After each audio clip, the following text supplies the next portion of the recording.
Want to welcome you here. First and foremost, I think we got a great afternoon planned for you, and just want you to immerse yourself into what these coaches, our staff, our president, everybody is telling you, and take something away from this experience, okay? We're trying to give you some tools that if you put them into practice, it's going to let you be successful, okay? But want to welcome you student athletes, distinguished guests, for our second seminar for leadership and character in athletics. All right, we're thrilled and honored to have with us today our president, Lieutenant General William B. Caldwell IV, my boss, GMC's executive director, main campus, and your biggest football fan, Colonel Nelson Kraft. Without their vision, this seminar today would not exist. Their unwavering support of our football team and you, our student athletes, is second to none, and indeed extraordinary. And to our NFL coaches, Coach Gilbert, Coach Lynch, for taking the time out of your crazy schedule and your vacation time. You just got done with your OTAs and everything, and to be here with us today is, can't appreciate you enough for being here. Since 1879, GMC has been in the forefront of our great state in promoting and instilling character into its student body. Whether it be the prep school or junior college, character above all is ingrained in our culture with the hopes of developing tomorrow's leaders. Leadership and character is what we're all about. You will see these two words at the very front of GMC's homepage. I was walking around with Brandon's parents in the prep school. You see character above all, duty, honor, country. Everywhere you turn on this campus, it's being instilled in you that character counts most. Leadership is our legacy, and without leadership and character, we might as well not even exist. The purpose of this seminar is for you guys, our football team. All right, to listen to some of the core values that we believe are essential to what will drive you to your success while here at GMC, okay?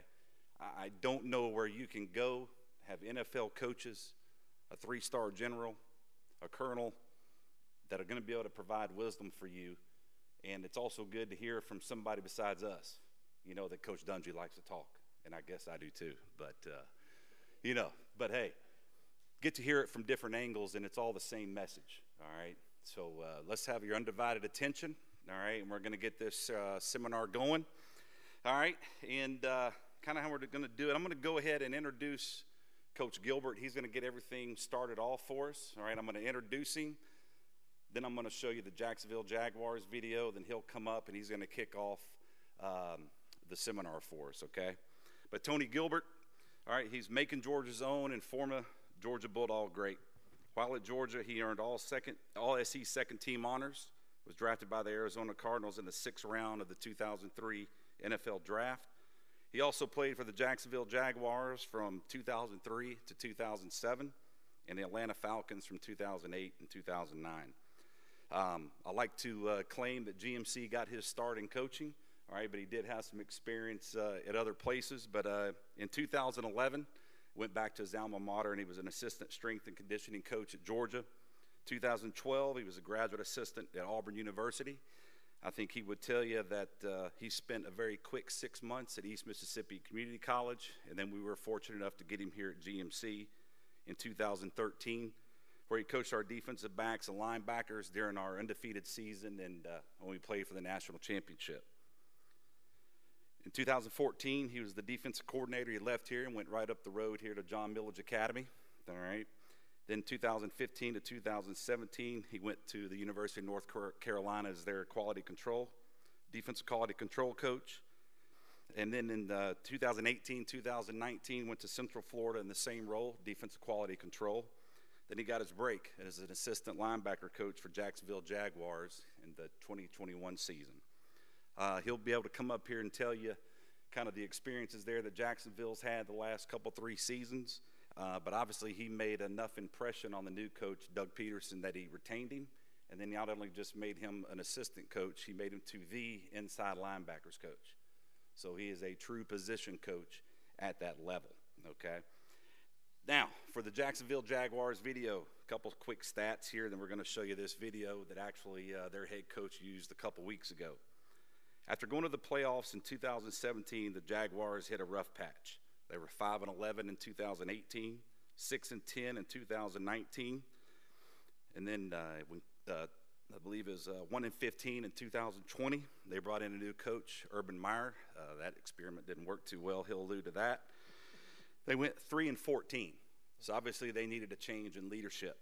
And this year they went 9-8 under new leadership with Doug Peterson. They lost a heartbreaker to the eventual Super Bowl champions, all right, in the playoffs, but they made it back to the playoffs. And I think their turnaround's indicative to what leadership does for a program, okay, in an institution and just in life in general. But we're going to cue up this video, going to watch that, and then Coach Gilbert's going to come up, all right, and he's going to speak to you then, okay?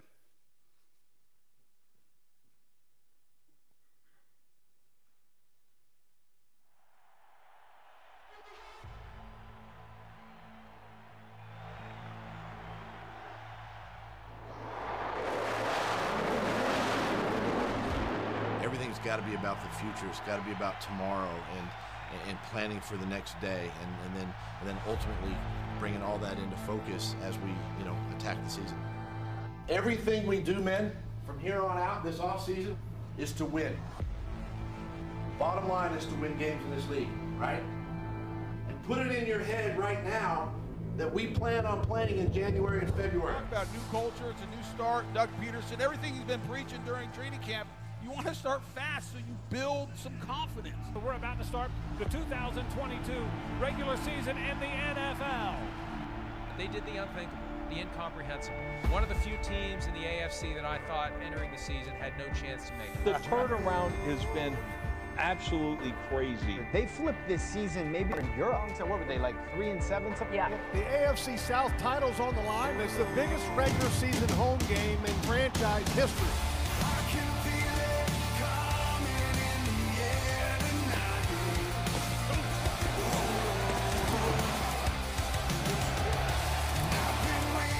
Airs it out. Burks, the target, he's hit.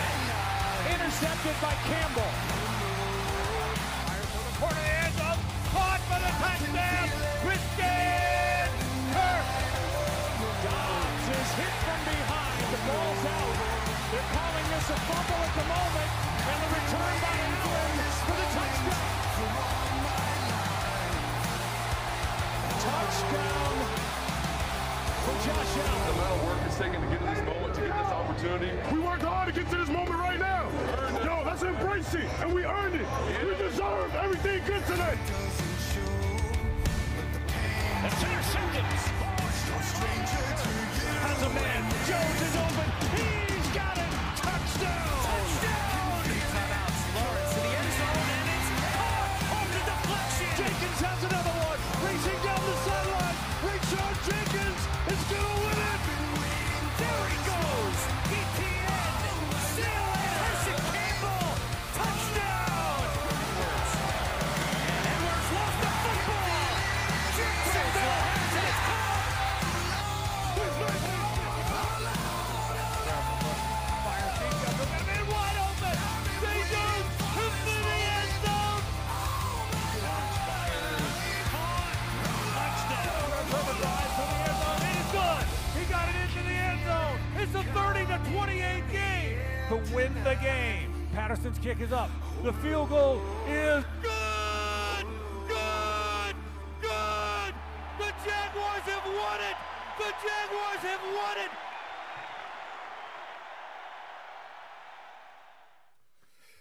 Oh, wow, 22, man. That was a great season. Hey, thank you guys for having me coming back. I want to thank General Caldwell, Colonel Craft, and also Coach Manchester. I also want to thank, got to meet Coach Lynch here and his family. It's funny how in coaching, the further along you go, you start meeting people and you kind of know the same people, and that's been great. I think about Coach Doug Peterson. We talked about leadership, and he truly came in with a plan for us to be successful. He was even keeled. Now he was stern. Now he liked to joke a lot, but he was stern. He held us accountable to our mistakes. He also praised us when we did great. For me, for him, and a lot of people don't know this, I ain't gonna cry, but so started out the season, we was doing great. My rookie linebacker got Defensive Rookie of the Month. Then my oldest sister passed away with pancreatic cancer. my head coach came up to me, gave me a hug, and he told me I've been there before. He had lost his brother a year before to pancreatic cancer. To me, I guess, the leadership of my head coach that have been there before and understand, all right, you're going to go through some things in this coaching, and you're going to go through things in life, but you still got to do your job. So he gave me the grace to go, mourn my sister, but also come back and do my job. And he kept praising and kept instilling us, hey, you can do your job and you're going to do it at a high level. We talk about this 2022 season, but we have to take it back to 2021. Urban Meyer, which in college football settings, he's this great football coach, but he really wasn't probably equipped to be coaching NFL guys. But one thing he did do, he told us about leadership, and I want to share this with y'all. He talked about before you can be any type of leader, you got to lead yourself. And what does that look like for y'all guys? It's getting up on time, holding yourself accountable, setting goals for yourself, and then when you achieve those goals, and then not just setting the goals, actually writing those goals down so you can see it. So I know y'all know I had a son here, Amir. He's not here no more just because of some of those things, but when I say set goals, hold yourself accountable. Manchester talked to y'all about being on class for time. Don't be on time, be early. He talked to y'all about being on time for weights. Don't be on time, be early. And then when you come to the weight room, don't come to the weight room just to check out the box. Be purposeful when you come into the weight room. Come get something out of it. Think about yourself as, how is this going to help me be a better football player? I'm not just preparing just for right now. I'm looking towards the future and how that's going to make me better. Does that make sense? All right, good. All right, we talked about goals. We talked about declaring them. You got to write these goals down so you can see them. So start making daily goals, weekly goals, monthly goals, and even yearly goals. I do that for myself. I got into coaching in 2011 after I got out of the NFL. Who knew it was going to take me 9 years to get my first, well, not 9 years. It took me 9 years to get to the NFL, but really take me I didn't get to be a position coach till 2022. Who knew it was going to take that long? But I'm glad it took that long because I learned a lot of things on the way. And we talk about the things that we want, but are we willing to go through and learn these things as we're going through the process? Are you going to give up on your dream early? Or are you going to weather the storm and go through the process? And I can't answer that. That's for you to answer that. Because we all know in this room we want to get to play big-time college football, be it Power 5, be it FCS, even NFL. But it's a process to that, and we got to be willing to put in the work. All right.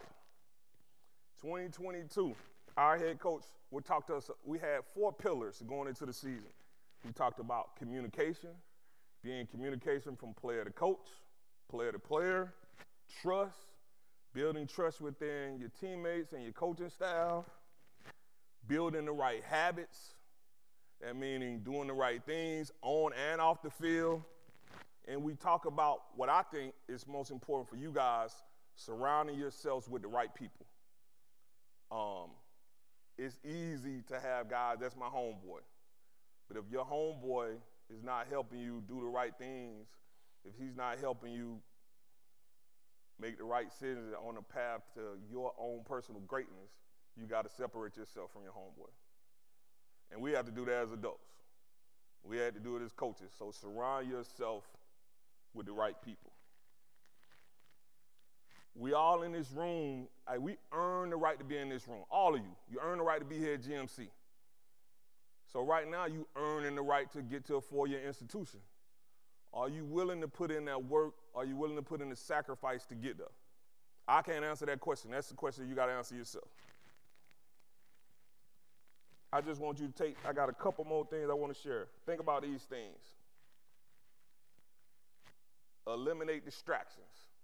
Be present wherever you are. Create the energy for yourself. Give yourself some energy. Don't be an energy vampire. Give energy. Fear nothing. Being prepared for everything. And we talk about being prepared right now, we talk about working out. Be prepared academically because you still got the 2.5 you got to graduate with, right? I always talk about that because I guess ever since GMC, I got it in my head because I always talking to my kids about keeping your grades up. But being prepared meaning y'all don't have study hall no more, do you? See, when I was here, I used to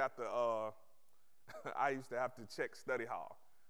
And it was one day, it was a guy, I was all on guys about not wasting time in study hall. So meaning you got 2 hours in here, get your work done, read, work ahead.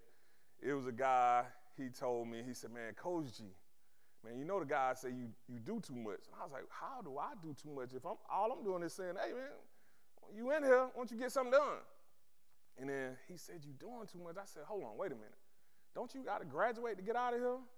Don't you want to go play big-time college football? I would be less of myself as I sat here in this room and then actually share with you how you need to get there. And then later on, it was Desmond Reed that went to App State. He called me later on and said thank you. Because all I was trying to do is help. And so all of you guys going to have these coaches like Coach Mel. You going to have people that's going to help you. Just listen to them. We done been this road before. All we hear is the help. Always here to aid. Because we see a lot of things inside of you guys. We just want to help you get to your greatness. I said, fear nothing. Be prepared mentally and physically. Attack everything. Set those goals. Lastly, put God first in everything you do. Set goals and stay focused. Again, I appreciate you for bringing me back this year. Hey, I'm always excited when Rob Manchester called me about coming back to GMC because I wouldn't be where I am without GMC. So thank you. Hey, listen to these speakers today because I'm going to be listening, taking notes myself. Every time I get an opportunity to come and speak, when there are other speakers, I write notes and I take it for myself so it can help me in my life as well. Thank you, guys. Go Bulldogs.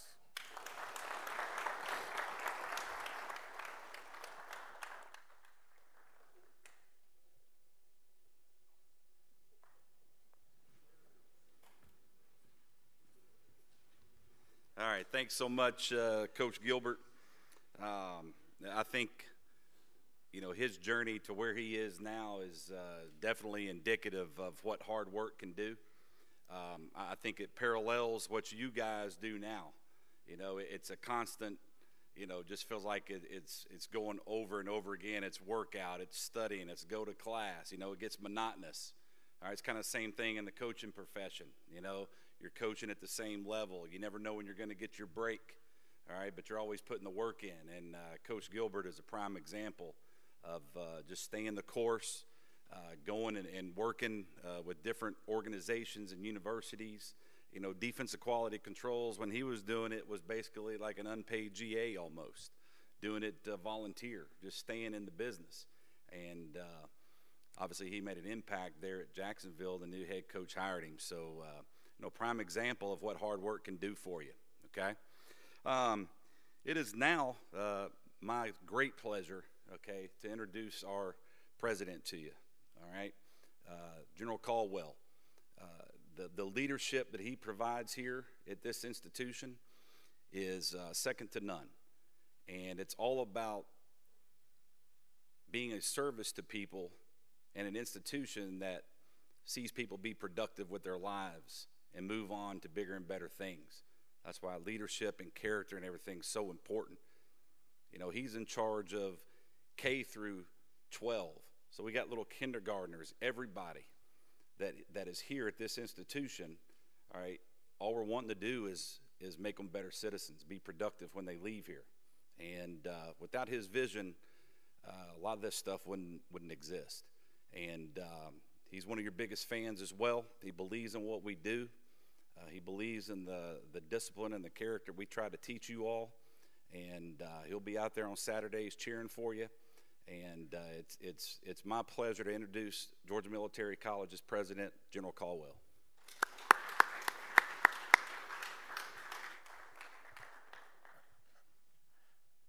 Thanks, Coach. Hey, listen, first of all, let me just tell you, I take great pride in the fact that I can be a part of a college that is Georgia's junior college football team.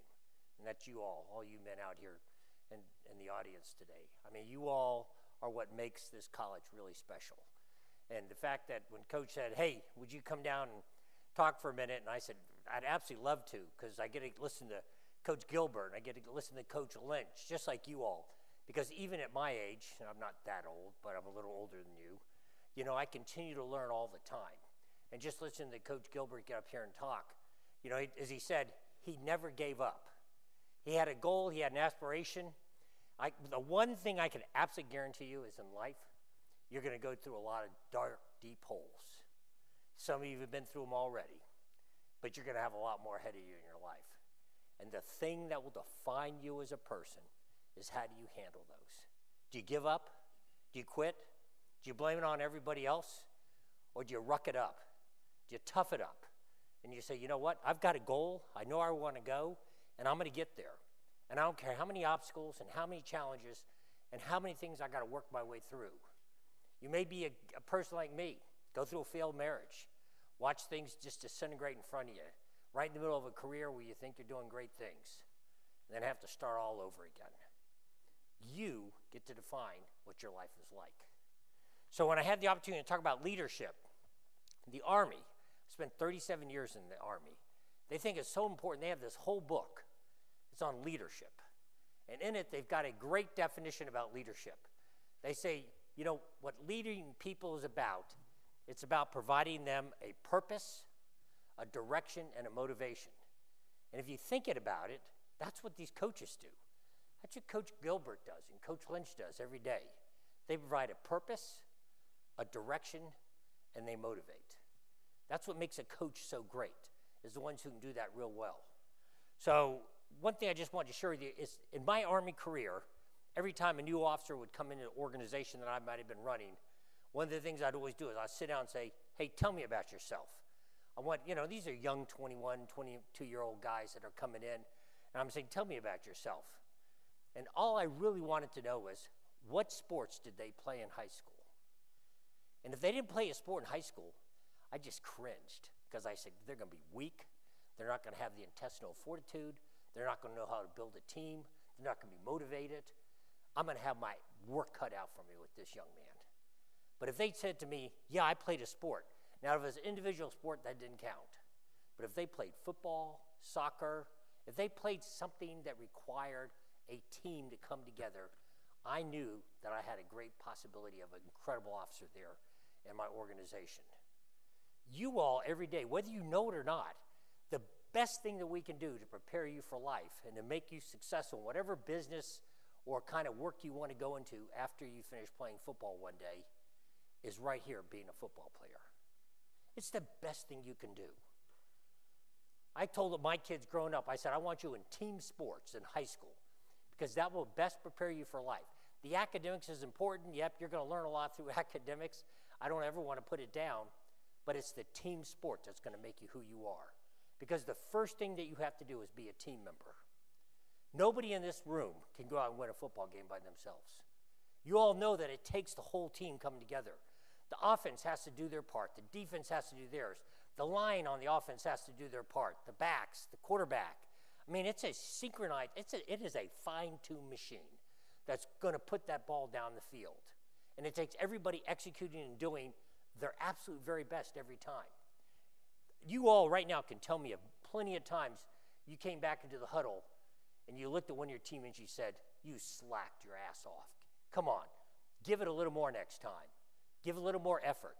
Put it in there, because all the rest of us are. You were motivating each other. You were encouraging each other. And those are the exact same skills you're going to use in business. It's no different than me running the college. When I go into a meeting at the college, we're one team.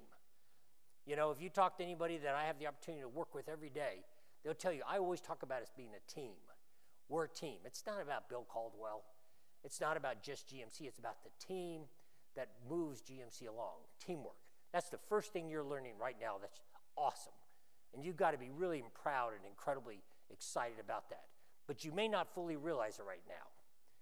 The next thing you realize is that you're part of an organization.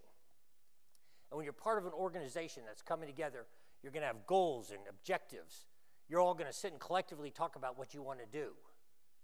You all get to decide how far this team goes this fall. Coaches are going to give a lot of motivation. They're going to give direction. They're going to do just what the Army manual says here. They're going to provide a purpose, a direction, and they're going to provide motivation. But at the end, it's up to you all. They can work their asses off, and they already are, and they will. But if you don't do like Coach Gilbert just said, and get into that weight room early, and lift a little more, and push yourself harder every day, you're not going to be the absolute best. And if you're not the absolute best, your teammate over on the right and left, they're not going to be able to find out, no matter how hard they work their asses off, they're not going to be able to achieve what they want to achieve because they count on you, each of you in this room. It's a team that becomes an organization that has to work in harmony together if we're going to succeed. And that's just like business. Every day that I go up to one of our team meetings to run the college, I'm counting on everybody to come in prepared, ready, having studied, looked at the data, know the trend lines, understand the projections, thinking ahead about what we might be able to possibly do. I need them all engaged.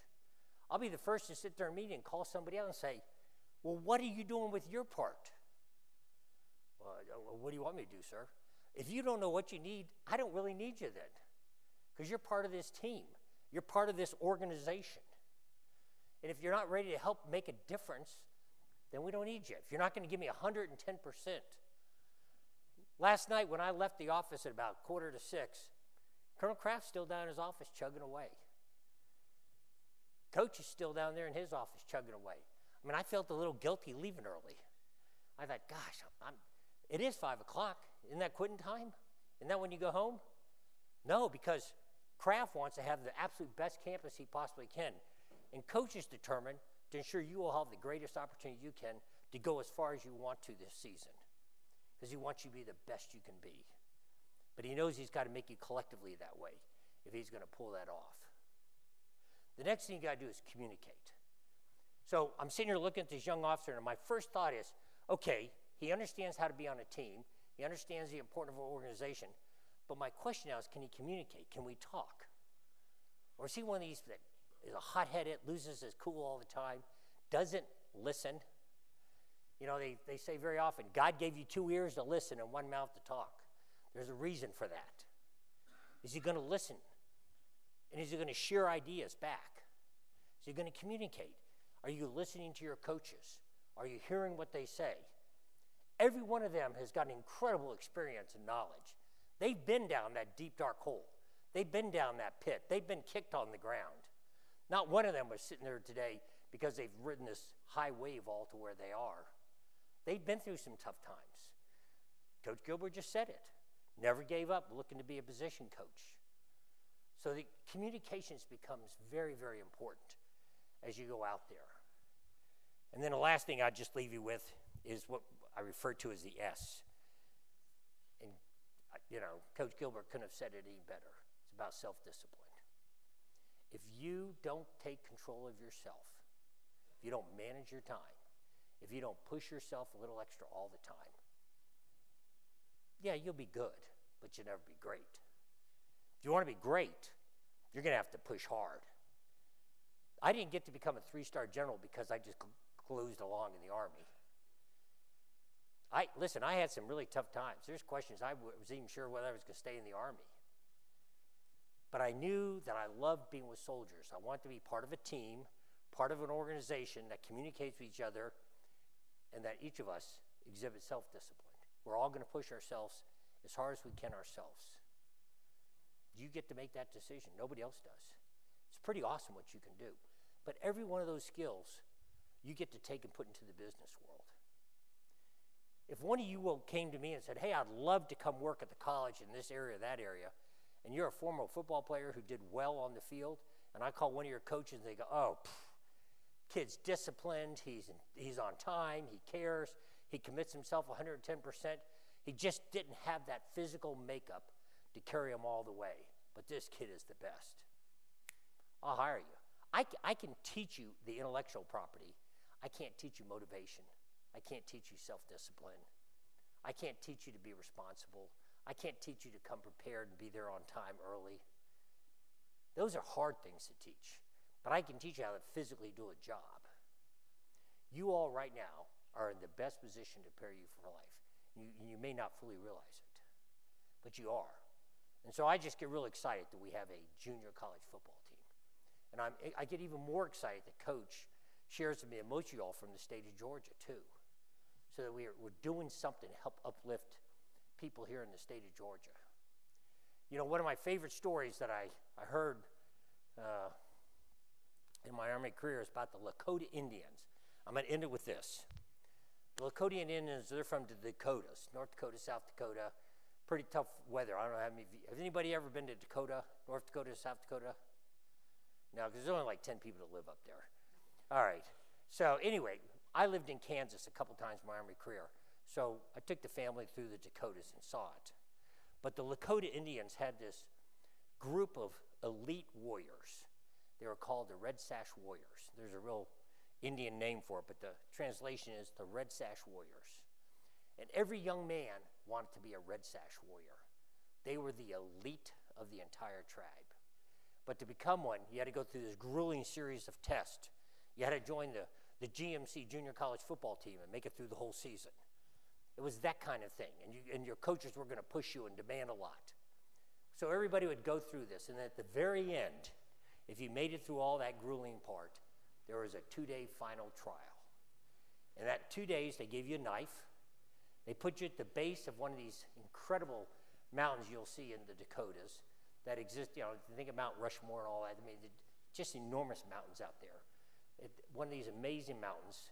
They give you a knife, and then for 2 days, you had the opportunity to go up this really tough, windy, difficult trail, and then you hit a sheer cliff, about 300 feet tall. And then you had to climb to the top of that cliff by yourself. And then at the top of that cliff, there would be a red sash waiting for you. And your job was to go to the top of that cliff and get that red sash and then come down. And you had to do it within 2 days. And most everybody always made it within 2 days. They could do that. And so then they'd come back with this red sash, and the tribal elders would be there at the ceremony, and they'd come in. Their job was to take the red sash and hold it right here and unroll it to the ground. And when they did, it would fall the full length, and then they'd have this formal acceptance to becoming one of the Red Sash Warriors. What they didn't know was as you finished going up that grueling trail, and you're at the base of the mountain, right there was a red sash. You're tired, you're hungry, you've been put through days and days of physical testing. This is it. Here's a red sash right in front of me. Shoot, I don't got to climb that 300-foot cliff. I got a red sash right there.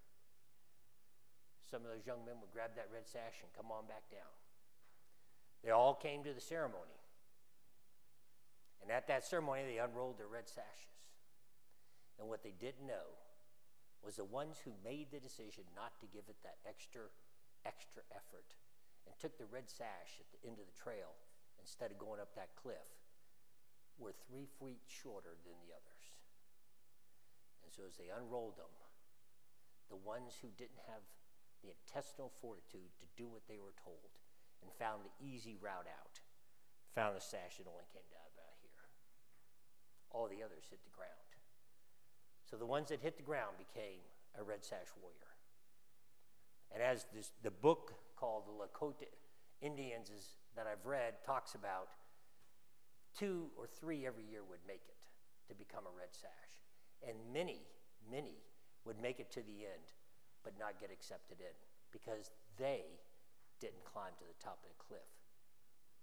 When nobody was looking, they took the easier way out. So the question for you all, when you talk about leadership, when you take what Coach Gilbert said about self-discipline, are you ready to go that extra mile?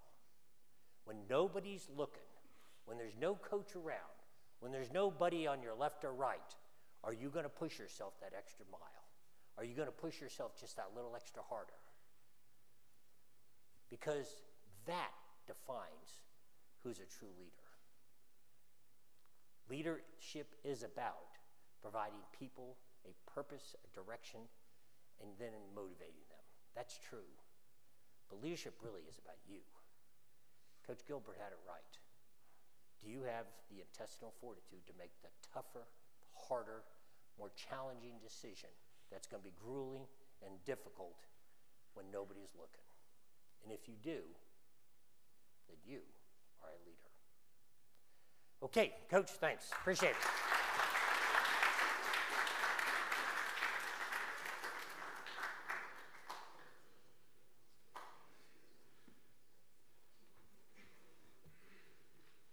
Thank you again so much, sir. Absolutely awesome.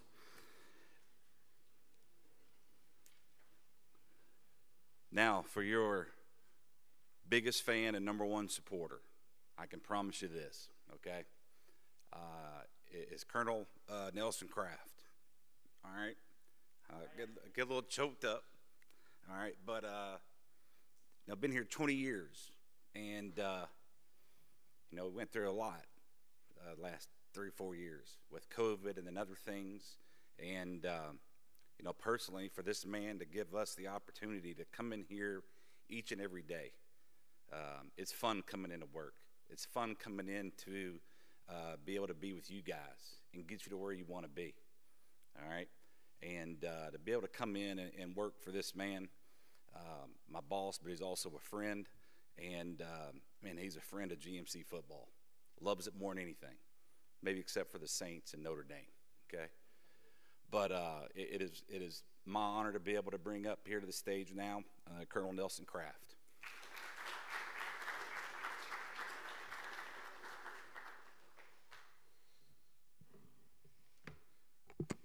Yeah, it all goes back to leadership, though. I appreciate those kind words, Coach, and make no bones about it. All that goes good here at GMC is because of our leadership, and that's General Caldwell.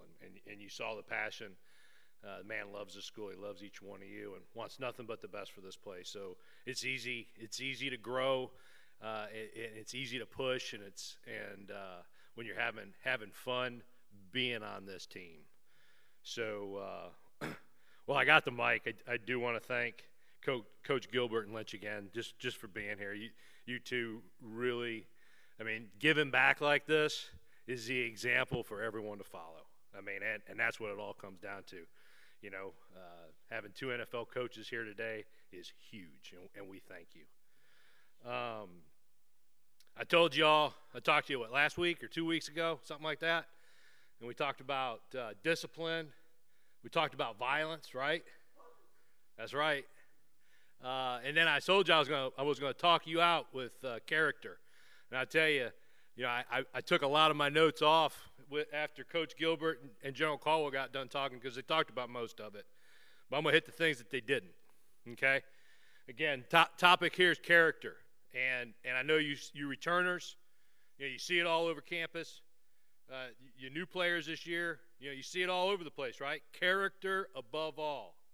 No matter what, you got to have that character. So character is pretty easy to judge, all right? How do you respond, as General Caldwell said, when nobody's looking? How do you respond when something goes bad? And I would tell you this, how do you respond when things are going good? How you respond defines your character. And again, it goes back to what they were saying. If you make a mistake, if you miss a block, you drop a pass, you name it. Do you own it? Or do you pass the buck?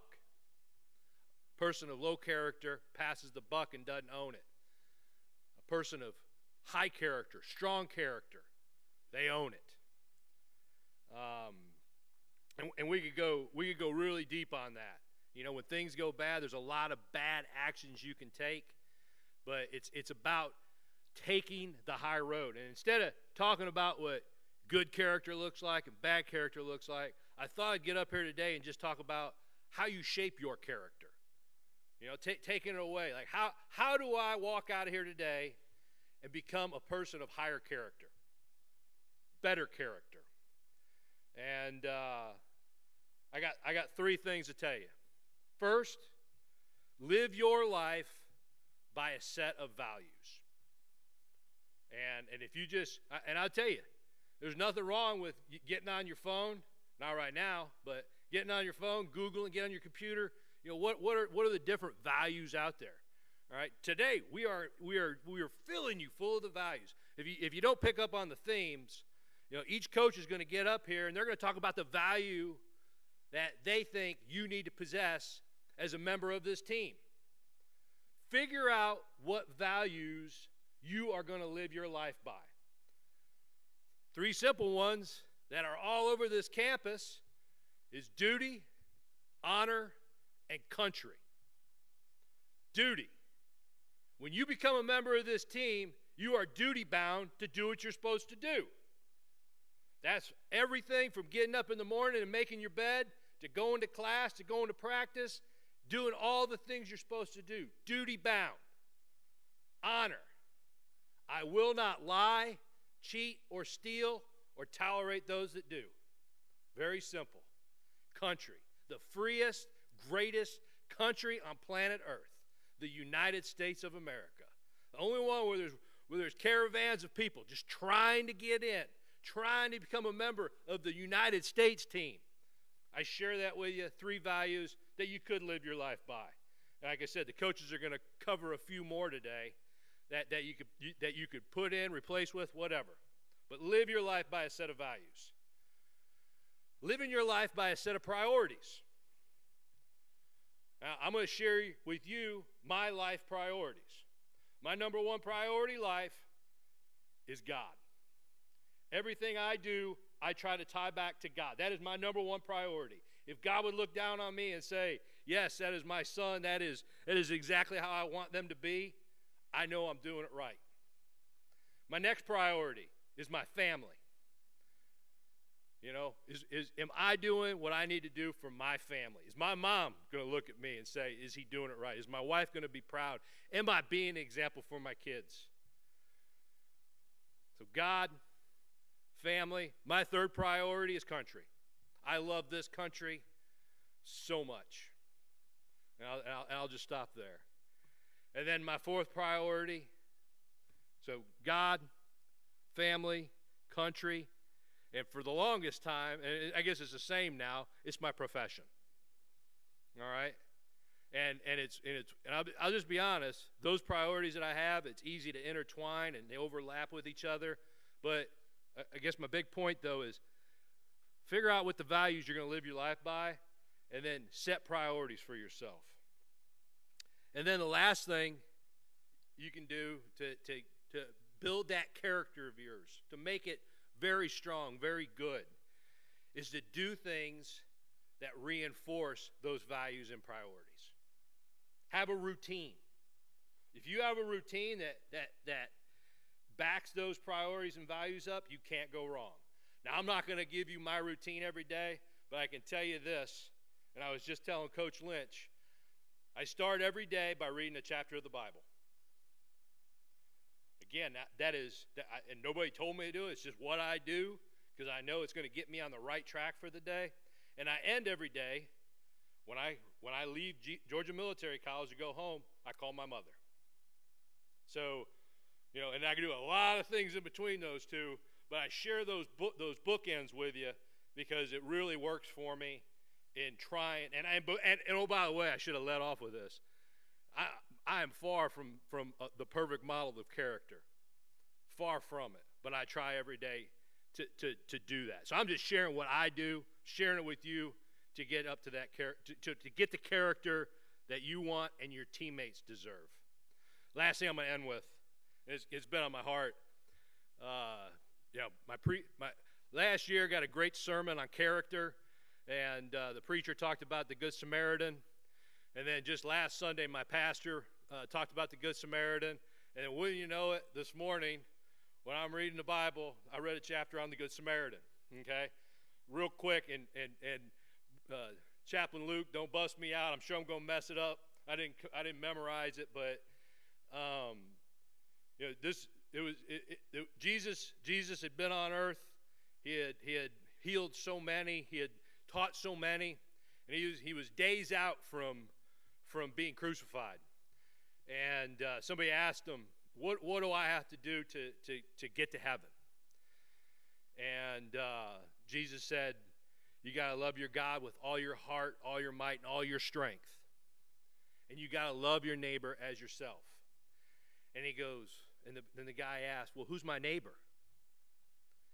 And that's where the story of the Good Samaritan. This guy was Samara hated Jerusalem, and like they're enemies. And there was this road that kind of goes between them. And some guy was walking down the road, got robbed, got beat up. And so he was hurting. And he's walking down the road, and someone of his own tribe, his own faith, had saw him and walked to the far side of the road, didn't help him. Another person came by, blew him off. But then someone from Samara, an enemy of that person, saw him and took care of him, treated his wounds, helped him get back up on his feet, and move out. I think the Good Samaritan that this story is about is a perfect illustration of somebody with high character. Nobody was looking, nobody else would have known. He did the right thing for his neighbor. So, a little bit on character. Appreciate it, guys.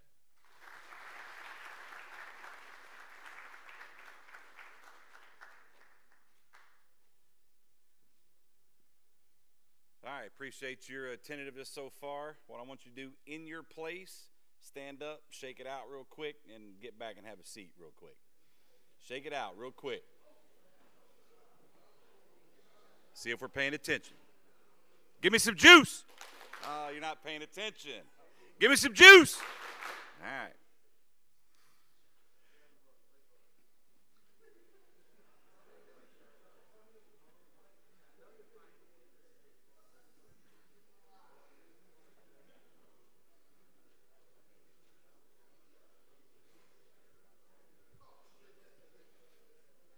All right, let's get back on track.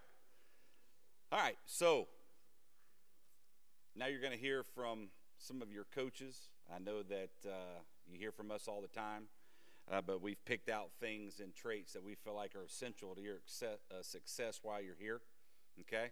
I think like Coach Gilbert said earlier, and it's kind of been a theme, is surround yourself with good people. Surround yourself with people that motivate you to get you to where you want to be. Our next speaker is, I personally believe that GMC, we hit a home run when we hired Coach Reddy. Man of character, came highly recommended, and I certainly do believe that you guys that have been here for a year, we have that leadership that we need. And I'm excited. When we hired him, I said, all we need is 21 points. And I think after spring, we're up to about 35 points a game now. We're going to hold him to that. But our offense is in great hands.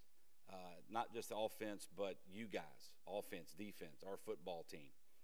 We got some great coaches here working with you. Open yourself up to listen to them, and it'll get you to where you want to be. And I know for a fact that Coach Reddy is going to be able to help you guys out. And it's my honor for him to be on our coaching staff and for him to be here with his wife and his son Spence. And we are truly excited what the future holds, but more importantly, we hired a great person to come lead you guys. So, Coach Reddy, floor is yours.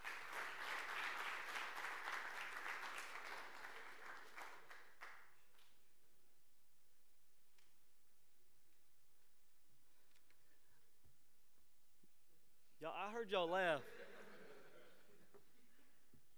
There's a picture of Nick Saban here for a reason. I got charged with being able to talk today about the word discipline, which is exciting. Listen to these other guys who went before me, Coach Gilbert, General Caldwell, Colonel Kraft. Feels like a coach sometimes, the way the energy he brings. But I'm going to talk a little bit about Nick Saban and kind of some things, what discipline means to me, and how I think that it can be something that can be impactful for you. So just a couple things first. Everybody up here probably knows who Nick Saban is, but just want to read a couple of stats from him to start with. So Nick Saban's been a college coach for 26 seasons. In those seasons, he's 274-67-1, which ranks like 8th all-time in college football wins. He also has 7 national championships, which is the most in college football history.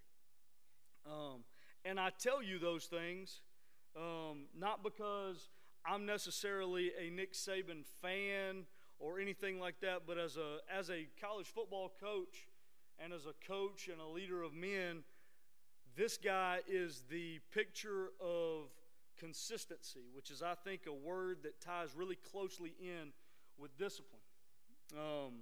Specifically today, going to talk to you guys about self-discipline.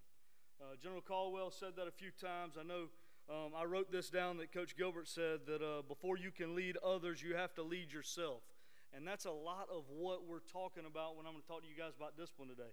So I looked up the dictionary definition of discipline. It said the ability to control one's feelings and overcome one's weaknesses, the ability to pursue what one thinks is right despite temptation to abandon it. Then I looked at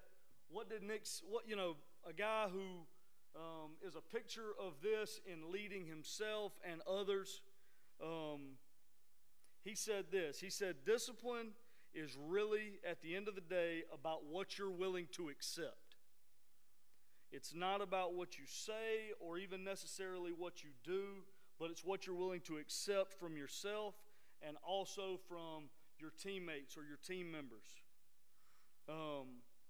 Another just definition of discipline that I was taught growing up that I think is important and was a good object lesson for me growing up is that discipline is the million little steps that you take on the way to what you want to accomplish. When I was growing up, my grandfather used to always say, you can't get anywhere until you take the first step. And if you're taking the step, if you've got some goal, if you've got whatever that may be, Coach talked about setting daily goals, weekly goals, monthly goals, yearly goals, 5 years, 10 years. If you're not looking forward to what your goal is, then you're going to just wander. But once you make those goals, discipline is the steps you take to get there. Another illustration of that is discipline is the things that you do every day or the habits you form. And a good example of that is if you've ever seen a picture of a dirt road, which some of y'all from Atlanta maybe never seen a dirt road, but Coach Tyler over here, he seen plenty of them, some of y'all other country guys.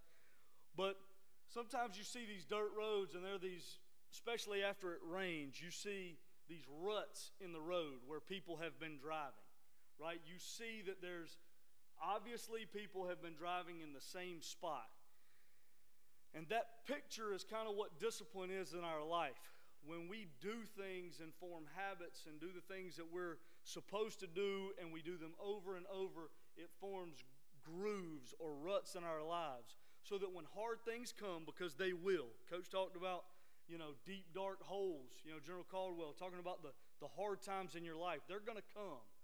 And when you discipline yourself, when you build those habits, when you do the right things continuously, they build ruts in your life that it's a lot harder to get out of.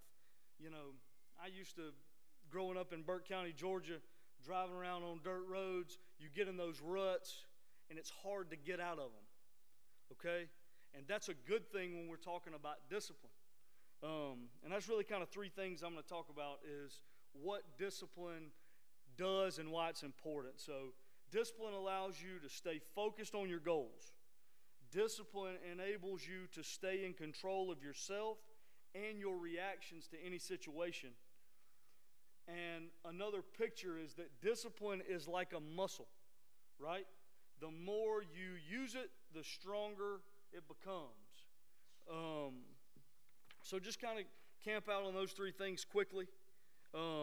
First thing, discipline allows you to stay focused on your goals, right? So Nick Saban didn't just wake up every day. General Caldwell didn't just wake up. He said this specifically just a second ago, but he didn't just wake up one day and become arguably the winningest coach, the most successful college football coach in history. General Caldwell didn't just wake up and become a 3-star general, right? It doesn't work like that. He made a million small decisions on the way to that where he got to in the end, especially when things are hard. I've shared this with quarterbacks. I've shared this with some of the offensive guys. And one saying that I have with my son is do hard things. Do hard things. Because when you do those things, they prepare you for the next hard thing to come later. Discipline today is an investment in your future. It's an investment in your future. Regardless of what your future holds, it's worth the cost today for your future benefit. We're talking about athletics. We're talking about life. We're talking about being a great husband, a great father, a great teammate. Disciplining yourself today is going to pay dividends at the end. When Nick Saban started coaching football, maybe his goal was to be the best ever, okay? But when you hear him talk continuously, it's about doing the next right thing. Okay, everybody's heard, trust the process, right? That's kind of something that he made popular and a lot of people have used since and some probably before. But a big part of that was it's all about doing the next right thing on the way to where my goals are leading me. Again, to use Coach's example, there's countless examples of coaches who've worked for Nick Saban who have gone out and tried to take the template that he's used for success and they've failed, or at least not met the same standard that he did, right? Why is that? Why is that? It's because it's a lot less about the end goal, and it's a lot more about the million bumps in the road that you choose to not compromise, and you hold fast to the things that set you on the path to begin with. So, second thing, discipline enables you to stay in control of yourself and of your reaction to any situation. Like the grooves in the road that we talked about, the more you practice discipline, the deeper the grooves in the road, the harder it is to get out of it. Discipline is not just a sometime thing or a one area of your life decision. If you're disciplined on the field, but then choose to not eat right and to not go to sleep and to not do all the things that we talk about and not do things in class, you're creating other grooves in the road that eventually will intersect and derail you from whatever your end goal is. So remember that. It's not just about one area of your life. It's not just about one thing. It's about all things. In everything, discipline yourself. And like we talked about, self-discipline is a muscle. The more you train it, the stronger it becomes. Again, to quote Coach Saban, discipline is what you're willing to accept. Every time you choose to hold fast to the things that are right, the stronger and more disciplined you become, the resolve for the next trial becomes stronger. It's easier to make the right decision the next time when you choose to make it this time. Equally, the opposite is true. Every time you compromise or make a concession for something you know is wrong or doesn't align with your goals, you weaken your resolve to make the next right choice. Just like a muscle, you're either gaining or you're losing all the time. The great news is that regardless of where you're at in your journey and what your goals are and whatever it is, you can change those things today. Start taking the next right step in all the different areas of your life. So as I close out today, we talked about discipline being about a million little steps on the way to accomplishing your goals. I want to challenge you guys to think about the areas of your life that you can be more disciplined and what first steps you can take today to put you on the unwavering road to your dreams. Guys, look, I love you guys. I try to tell you that all the time. I'm proud of you. I'm excited that I got to stand up here and speak to you today. I'm really excited I got to listen to some other men and listen and gain wisdom. Just remember that today is a blessing that you have. Take every opportunity, and today can be a great first step towards whatever your goals are. Love y'all, proud of you, appreciate it.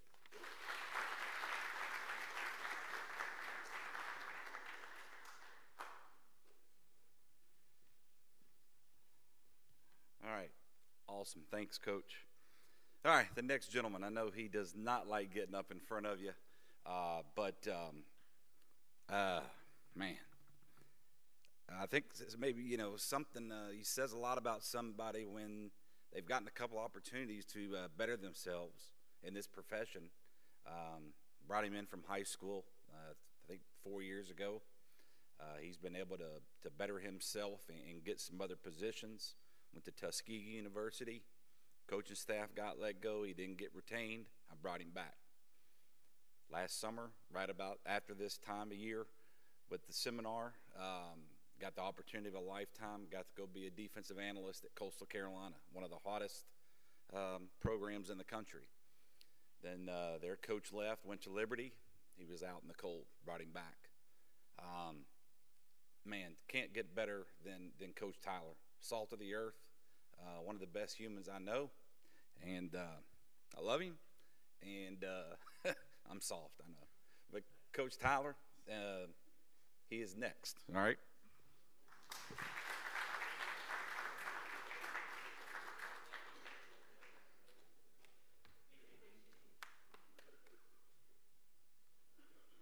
What's up, fellas? Everybody good? I'm going to just start off, kind of give you a little backstory about me. My name is Tremaine Tyler. I'm from Orangeburg, South Carolina. I'm the oldest of 5 boys. Went to Edisto. After high school, I ended up going to play at the University of South Carolina. I majored in retail management. After college, I played 4 years of arena football. Then after football, I was in a dark spot like all these guys talked about. Like I was confused. I didn't know what I wanted to do. So I was bouncing around from job to job, chasing the money. I had an uncle that was in town recruiting. He was at Alabama at the time. And we went out to eat. And he was like, try to get in the coaching. But I had such a sour taste in my mouth, I didn't want to be around the sport. But that was the best decision I ever made. So I started on the high school level. I did 4 years there. I came here in 2017. I stayed to 2020, left, went to Tuskegee. We got let go there. Now I'm back in the dark space, but I didn't give up. Came back here. Like Rob said, I went to Coastal. Got let go again. But look, I'm here. You can go through difficult times in life, but it's not how you start, it's how you end, man. It's how you end. But today I'm gonna be talking about respect. I don't know how many of y'all know Coach Holtz? I figured that.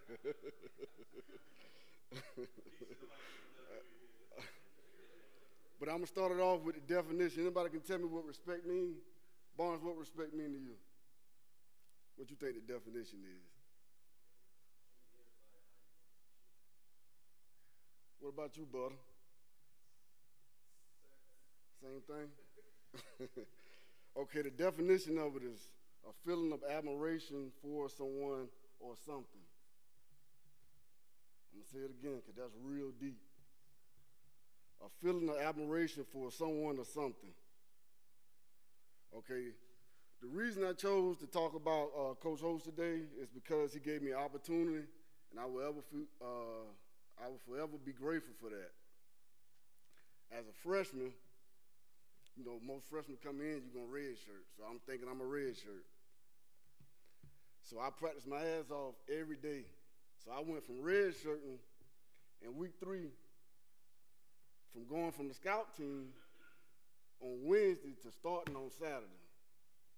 Man, so you got to prepare yourself. You never know when the opportunity is going to come. And guess what? I didn't look back after that.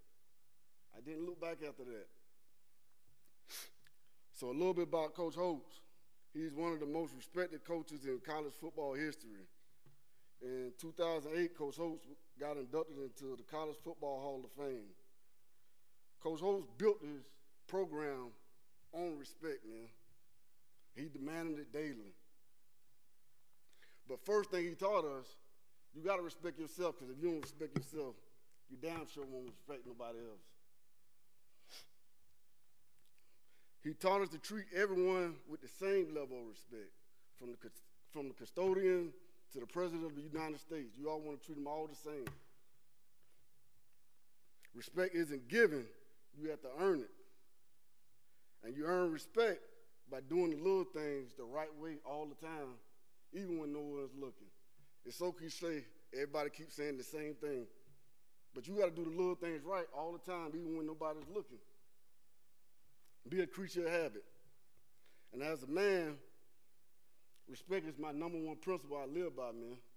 Respect your teammates, respect your teachers, respect your mom, respect your dad.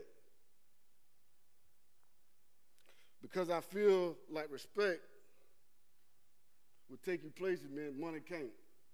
You can have all the money in the world. You're not going to be up always. But if you don't respect people, guess what? They're not going to respect you. Thank you.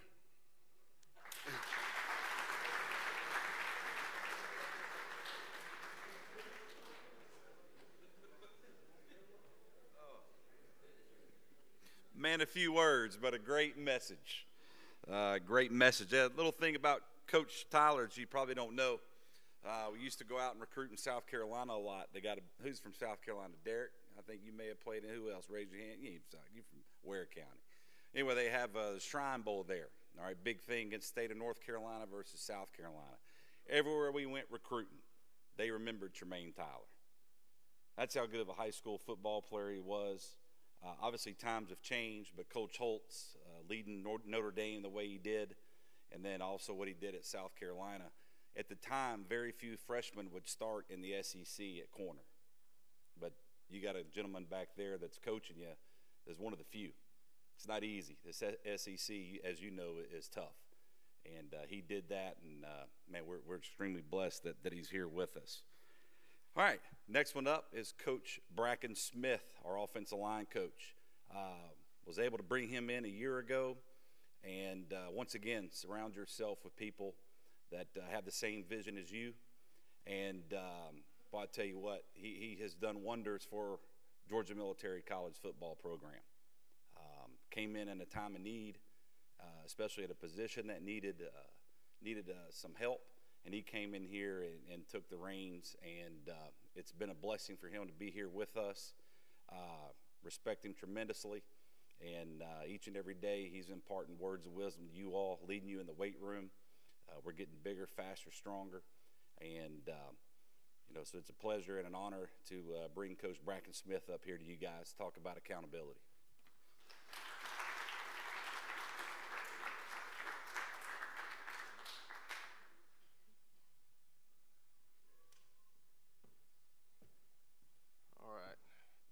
So, harp on accountability a little bit. I know a lot of you guys know me as the guy that's going to hold you accountable for each and every action that you do, and make sure that you're doing the right stuff. The definition of accountability is being able to take full responsibility for your actions and your performance with no exceptions and no excuses, right? Coach Dungy has started to implement more of the No Mumble Wednesdays, where you get the talking back or the sounds back or whatever the case is, being able to just take responsibility for whatever, even if we're hollering at you saying, hey, look, you got to do this or you got to do that, just saying, yes, sir, moving on, right? Not only is accountability for yourself, it's also being able to hold your teammates accountable as well. Coach Manchester hits on it a lot, where it's having money in the bank, being able to build money in the bank, getting the respect from your teammates, respect from your coaching staff. I think that a lot of guys have been able to transition from what we've been doing to what we're doing now, and be able to hold themselves accountable, hold themselves to a higher standard to achieve the goal that we all are here for, right? I wanted to talk a little bit about Joe Thomas. A lot of y'all probably don't know who he is, because he's an offensive lineman, a guy that doesn't really get talked about very much. I'm a little biased being an offensive line coach, but the guys in here know that I hold them to a very high standard and hold them accountable for everything that they do. And I know that was a big transition, starting with our spring ball stuff, me going from just being the offensive line coach to now being the strength and conditioning coordinator. I got hit with, like Coach said earlier, you get hit with the,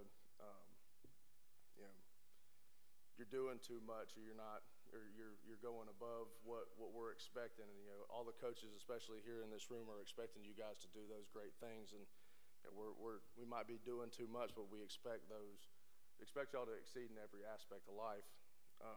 But going back to Joe Thomas, he played at Wisconsin.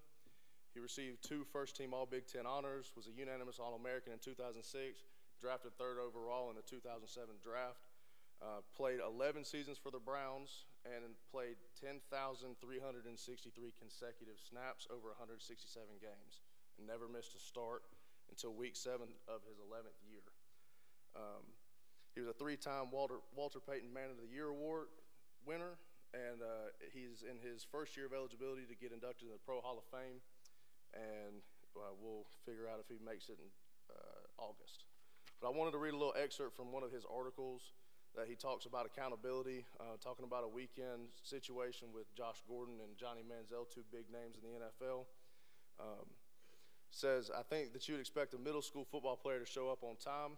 Why can't we expect NFL players to show up on time? It's important to send a message that we expect people to act like professionals and act like adults. And if you won't, then there are consequences, and I think that it's a good message to send, and hopefully it's received. I think everybody on the team, no matter what year you are, whether you're a rookie or a 10-year guy, that you're not going to be happy with your teammates if they're not doing the right things that they're supposed to do as professionals. So right there alone shows you that even at the highest level of competition, guys are going to try to hold you accountable for what you do, right? And being a vet of 11 years, you got a lot of weight behind what he does, and he was a leader on that team for years. And I think that, with us in this room, you're not going to get fined thousands of dollars for doing the wrong thing. We as coaches are going to hold you accountable and make sure that you guys are doing those right things. Like stuff we did at 8:30 this morning. But you can have all the talent on the team that you need, but if you don't have those guys to lead your room and hold themselves accountable as well as the guys around them accountable, then it makes it very difficult to achieve those dreams and those goals. But that kind of helps with building the little things, because those little things, I harp on it all the time about how little things get you beat. And not only does that incorporate into football-related stuff, it also incorporates into your everyday life. He talked about setting goals. If you're not capable of setting those goals and holding yourself accountable to achieve those goals and having the discipline that Coach Reddy talked about to get to those goals, then it is very difficult for you to achieve whatever you want out of life. Our goal here is to be able to get you guys re-recruited, and I think that being able to hold yourself accountable for your actions and learn those things, learn those life goals helps transition you up the ladder. So, yeah, that's it. Appreciate it.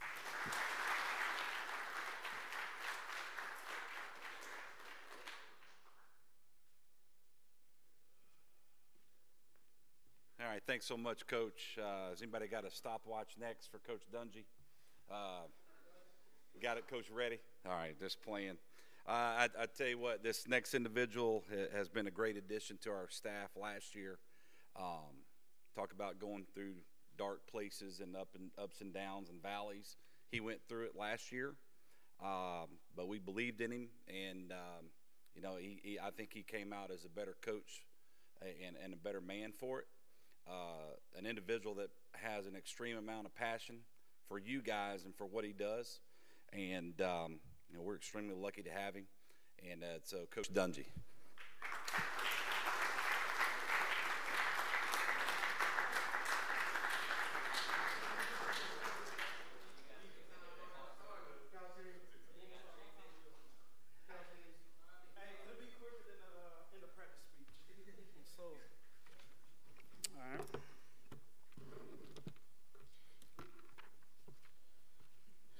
All right, I'll talk about old Peyton.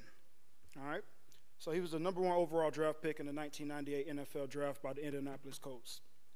Played 17 NFL seasons, 14 NFL Pro Bowls, 5 NFL MVPs, 2 Super Bowls, Hall of Famer, great personality on and off the field.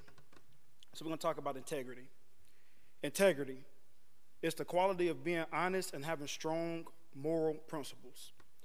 Integrity is being able to be honest and true to not just yourself, but everyone that's in your surroundings as well. Integrity is how a person will live their life. Peyton Manning is a man of integrity. He was a person who led on and off the field, and he would let you know when you're not being your best self. Peyton Manning would not let you self-destruct what a team have going on, because he knew for the team to be at its best, you have to be your best as an individual.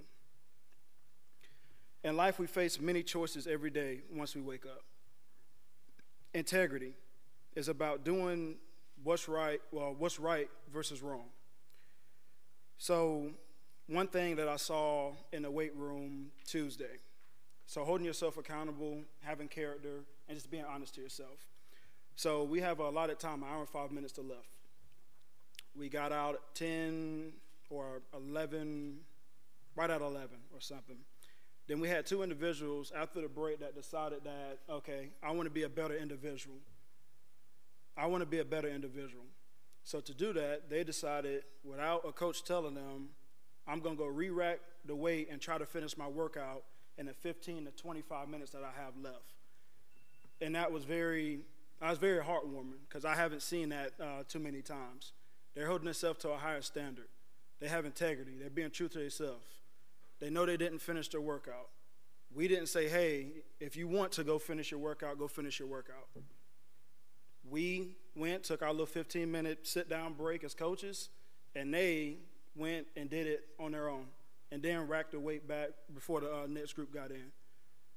That was a very heartwarming moment, and like I really applaud them for doing that without being asked to do so.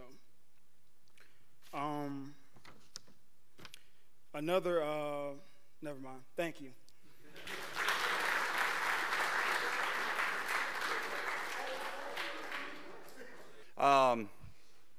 Obviously, I'm Coach Manchester, so nice to see you all.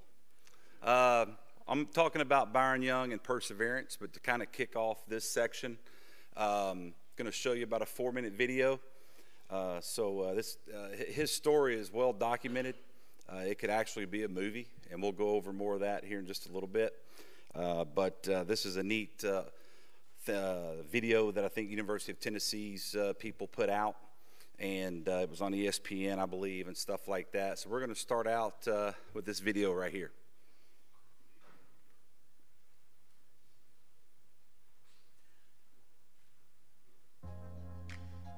Byron Young was looking for an opportunity. I always wanted to get back in football, but I really didn't, know where to start at. That opportunity came on a sheet of paper, a flyer, for a football tryout with Georgia Military College. Me and my brother was talking about it, and I say the trials maybe were like a couple of days before, when we seen it. So I called up there, make sure I had all the requirements before I, went up there, the money situation, GPA-wise. Before his tryout, Young served as an assistant manager at a Dollar General for 18 months. The situation I was in, I wasn't not happy about the situation I was in, but I wanted a better situation. So, just when I seen that opportunity come in front of me, I just was really happy and excited just to start that journey. Earning a spot on GMC was his chance to change his future, while also becoming a leader. It was an experience. It taught me a lot of things, how to be responsible and accountable. I don't regret going there. I'm glad, because the man I am today, that's what built me. When we was in the cadet corps, we had to do military things, so needing wake up on time. So I was in the leader of one of the groups, and everyone I had to take role and stuff like that. So it was my responsibility to be in front of that group and be there on time. For football, the position they put me in, they kind of threw me out there early. I had to kind of be a leader early, even though I was one of the younger guys and I was new. Byron's time on the JUCO level was not easy. In the fall of 2020, their schedule was canceled due to COVID-19. It was really hard, actually, because it was just, always that doubt in your mind. And, my mom told me, she said, just keep working hard and, someone, they're going to see. And I believed that, but it was just hard to believe in a situation like COVID. And I'm looking at the NCAA and the game's getting canceled there. So I'm I don't know if they even have time for us. I just told myself this is what I want. And this is something I got to go through just to, get there. But even through the struggles of junior college came another opportunity. this time in the form of a power tee. I remember the day when I got the phone call, and that was my first time talking to them. Like, they was kind of texting me, but when they called me, got on the phone, and I cried. Called my family, and they told me what would have happened. After that, I would have get popular, and that's what happened. Right after that, it's just the fact that they gave me a chance. And I just knew that they really wanted me. I always thought I'd see myself on the field playing, but I never thought of myself playing for Tennessee. I wanted to, but I didn't know how I would get there. But now, I know, and I'm thankful that I stayed on my path. Coming in, it was kind of hard for me, but they had patience with me, and that, I feel like that helped me develop who I am today. Like, they didn't rush it. They didn't say, okay, that he's taking too long to develop. They took their time with me, and that's what I needed. I needed, somebody to really take their time with me and work with me if I could get better and be the guy I want to be, and that's who I'm becoming. Perseverance is what has gotten Byron Young to this point, and it's made him who he is today. It was a hard journey. Honestly, I feel like I appreciate it more because everything I went through. Like, it was so hard to where, like, I wanted to quit so much, so much long nights and struggling, sometimes not even having, like, food like that just because, like, the situation I was in. It just made me more grateful now. Like, I'm so grateful.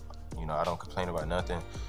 Everything that's given to me, I just take it, and, I don't take nothing for granted because you never know, like, literally, you never know when it's going to be taken away from you. So every chance I get, I try to dominate it and take advantage of it.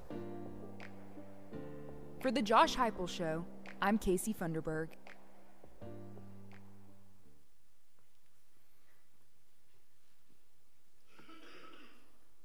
So one theme that you see here and that they talked about in the piece is perseverance. I got a feeling that a lot of you young men have persevered just to get to here. And I think Coach Gilbert said it perfectly a while ago, is that all of you have earned the right to be here. We've recruited you. Some of you walked on. You made the team. We kept you. All of you have earned your right to be here on this football team. And along the way, you probably persevered, dealt through some tough times. Some people have to persevere more than others. Some people are dealt a hand that's a little bit tougher than another person. But Byron Young, I believe, we've had countless young men come through here. We've had over 613 guys sign scholarships. With Byron and Yaya and Trevor Reed this year, made it our 54th individual that makes it to the NFL. There's nothing here that says that you can't if you want it and you try to instill everything that we're talking to you today. I really think there's going to be somebody in here that'll be a next NFL player. I mean, look to the right and to the left of you. There's nothing to say that somebody in this room can't make it to that level. If anything, we want you to try to make it to a Power 5 school. And if not that, you're going and getting your education somewhere. Doesn't matter what level, you're getting your school paid for. But the reason I picked Byron this year, last year was Neville Hewitt. Got a great story as well. Just signed on to his 9th year in the NFL. Neville did. But I wanted to pick Byron just because his story is so well known now, I believe. And hopefully talking about him will give you some motivation to persevere. Perseverance can be defined as the ability to persist and maintain effort despite facing challenges, setbacks, or obstacles. Perseverance involves a player's or individual's determination, resilience, and commitment to continue to work hard even when faced with adversity. Perseverance in football means pushing through physical and mental barriers, overcoming injuries, setbacks, losses, criticism, and staying focused on the team's goals. Perseverance is constantly striving to improve, never giving up, and displaying unwavering dedication to the game of football, your team, and personal growth. We've said it to you before. Anything that's easy may not be worth it. All right? But things that are worth it usually take a lot of sacrifice. They're hard. What you guys are doing right now this summer, you've been here 2 weeks. You come in there and you work out for an hour and 5 minutes. Yeah, we could make it longer, but it's an hour and 5 minutes and you're working. Y'all leave there, you're drenched in sweat. Then you got to go to class.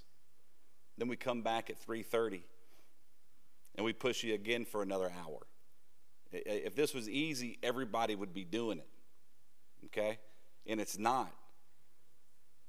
See, each and every day you're persevering.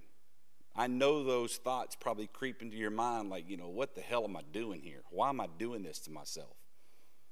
But I promise you, if you stay the course and you persevere through tough times, all right, the rewards can be unbelievably valuable for you, like hopefully going on and signing to a 4-year school. That's what we want for each and every one of you. And I feel like when we don't have somebody that does, that we failed you. Yes, there may be reasons why somebody may not move on and sign. That happens, but we want each and every one of you to get out of here. It's a little bit different now. Most all of you all are NCAA qualifiers. You're using this route to prove to people wrong that you should have recruited me out of high school. That's what the portal's done to you men. Use this as a tool to get you to where you want to be. And you have to persevere. You got to make it through all these things that we've talked about. I think Byron is the epitome of someone that's persevered. He's from South Carolina, a town called Georgetown, a little bit south of Myrtle Beach. Came from a really rich area, really small school called Carver's Bay. But if you ever heard of the Jumpy Gathers and the Gathers brothers and all this and that, they have produced a lot of NFL players from that little town. He didn't get that opportunity. So his brother was living down in Columbus. He's in the service. He was down there. He says, hey, I'm going to move down to Columbus, Georgia. Started going to, what was it called? It was, attended Coastal Alabama Community College. Took some classes there. And that's kind of where his story started. When he moved down there, went to the community college there, taking some classes, and that's when he decided to start working at the Dollar General. He didn't sit around, kind of walling around in a self-pity that he didn't get to go play somewhere out of high school. He was productive. All right, he had a sense of motivation. That's what we've been talking to you today about, not being idle, getting out and working. So heck, he said, I'm going to go to school, and I'm also going to, start working at Dollar General. Worked his way up 18 months to assistant general manager, doing what he needed to do, all right, to make ends meet. And then all of a sudden he saw a flyer about a combine that we used to have. That was in 2019. And so he came up here in 2019 to a combine we had. He came in here in the winter, went through spring ball, thought he was a linebacker. He was 6'2", I think 218 when he came in here. We ended up putting him down at defensive end. He moved really well for a defensive end. We didn't think he was a stand-up linebacker, and he had to persevere through that change. He didn't want to move, but then he embraced it, and he did. Back up for us in 2019, had a solid season, and then COVID hit. So much of you all, I think, 3-4 years ago, maybe freshmen in high school, something like that. COVID changed everything. All we could do, all right, was practice, but guess what? GMC persevered. We were probably the only school in the state that remained open because of the vision of General Caldwell, and we stayed open. Did everything that we needed to do. We wore the mask, but we respected each other's space. If when in doubt, we stayed out. And basically, we had a whole 2 quarters of spring football.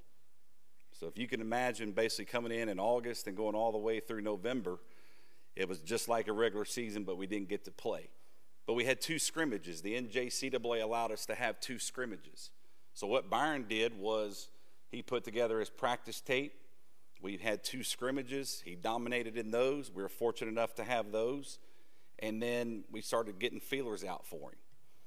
Made a call to a former NJCAA coach that was a head coach up at Nassau, Joe Ossavet.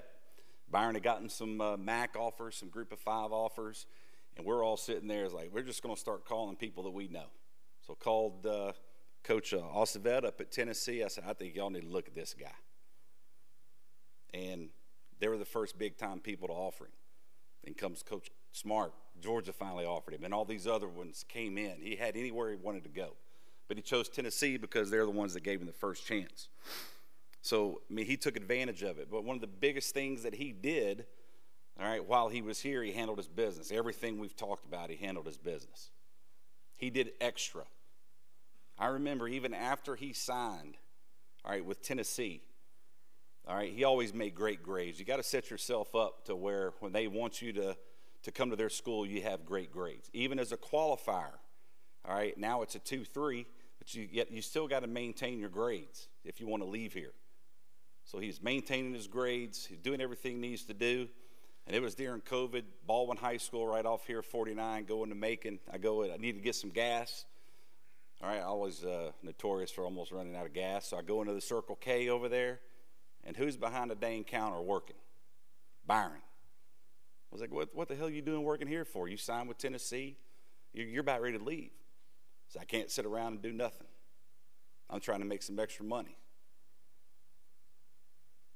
So then he gets to Tennessee, in the winter of 2021. He was a December graduate, able to move on, and they had big hopes and plans for him. Once again, he had to persevere. While he was in Columbus, he went and played for one of those prep teams. I know when we were recruiting you guys, we are Georgia's only junior college football team. We're the only one that plays NJCAA football. I know they got a lot of them around Atlanta and stuff like that claim that they're junior colleges, but they're paid for play. They're prep teams. So he went and decided to play for one of these prep teams somewhere down there, or in southern Alabama somewhere. So I never forget vividly, out to eat with the family, started getting phone calls from Knoxville. And they said, hey, what is this about Byron playing prep football? While he was here, he never told us that he played on a prep team. They didn't have film. He was just going out there and playing. Once again, not being idle, but trying to work on his craft and get better. Found somewhere where he thought that was legit. I said, we never knew. But here also is where the integrity comes in that Coach Dungy talked about. The compliance people at the University of Tennessee asked him if he had ever played, all right, in a prep or kind of collegiate level or whatever. Unbeknownst to him, he was like, yeah, I played for some prep team down there. So when I was getting the phone calls, they were calling me and said, what do you know? I said, like, I'm not BSing you. We have no idea. He's never mentioned this before. But he was honest. He didn't lie. He could have easily said, no, I didn't play anything. They would have never known. But if they would have found out later, I don't know if he would have been in the NFL now. But he was honest. And so it became some type of NCAA eligibility thing. And so he's graduated early. He's at the University of Tennessee. They're expecting him to play, and he has to sit out the first 3 games. But because he was honest and forthright, and there was also something else, they didn't have to take the whole season from him. But he was expected to play and play a lot. But he had to sit out his first 3 college games. Once again, he had to persevere through some bad luck and something that happened to him. But then what happened to him is this. Because he persevered, after that first season in 2021, he became one of their top edge rushers in the Southeastern Conference. Then last year, obviously he had a great season. Started, I think, every game. He was a first-team All-SEC coaches pick. And he was a second-team AP All-SEC pick. I think the coaches is even more, remarkable and more of an honor because that's the peers, the coaches that coach in that league. It's the best in the league. It's the next thing to the NFL. And he made first-team All-SEC. All the while maintaining a high GPA, handling his business, and working on his craft. And then lo and behold, number 77 pick for the LA Rams, all right, in the 3rd round.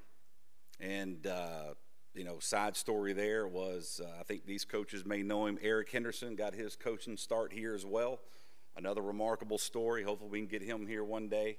Now he's the run game coordinator and defensive line coach with the LA Rams. One of the things that drew them to Byron, obviously on the field, but they knew that he went to Georgia Military College. Now, you guys don't know what it's like, but you heard him talking about the military part.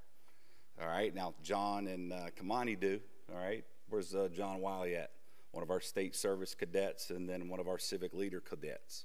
Okay, so y'all got an idea about it. But Georgia Military College carries weight. That name carries weight. And Eric Henderson is out there at L.A., and that spoke volumes to them because they know that they had to persevere while they were here. And so he became the 3rd pick. third round, number 77 pick. And then I was talking with Coach Lynch and Coach Gilbert earlier at lunch, said you don't really realize it, and I don't know, they may know, there's thousands and thousands and thousands of college players that want to make it to the NFL. They have all of these people that they can pick from.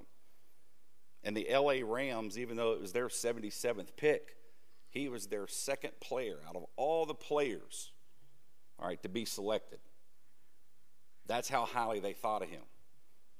So, the end story is that perseverance. If you persevere, you can obtain anything. You're going to persevere while you're here. I can promise you this. We are going to be hard on you. There's a reason why we set the rules that we set in place at the apartments, in your classes, everything that we do. Yes, we don't have the military aspect now.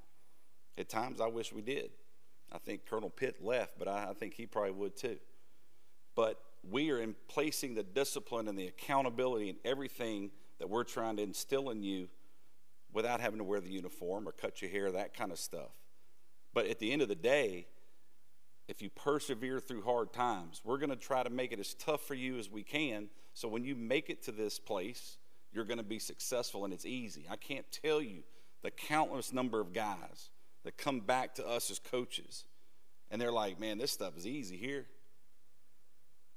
Y'all made it hard on us. When we get to the next place, it's not easy, but they can definitely handle it and they become successful. You got to persevere. Everybody's got their story. You got your teammate to the right or left of you. You may think you may have a bad situation, but your teammate may have something even worse. May have something even worse that they're going through. But you just can't succumb to it. You can't let it overwhelm you. You just got to keep fighting. All right? And that's what Byron Young did. I think he's a perfect ambassador of what GMC represents. And you all, I think Colonel Kraft said it, is you all have an amazing opportunity. The tools are here for you to be successful and to make it to the next level. It may not come right away. You may get redshirted. And I'll look at some of the guys we brought in 2021. We got about a half dozen redshirt freshmen in here. You didn't play your first year. We redshirted you. Last year you had good years. But now you're like, hey, I want to come back and I want to play another year. You're persevering. Maybe things don't come right exactly when you want it. All right, but you're getting a great education and you're going to be paying the benefits when you leave here. Okay? So you got to persevere no matter what. All right? And that's what you're doing each and every day when you wake up and you come into weights, come to running at 3:30, going to class. Persevere, and I promise you, you'll benefit from it. Okay? Be the Byron Youngs. All right? And each and every one of you can do it. All right, it's my time. Okay. All right.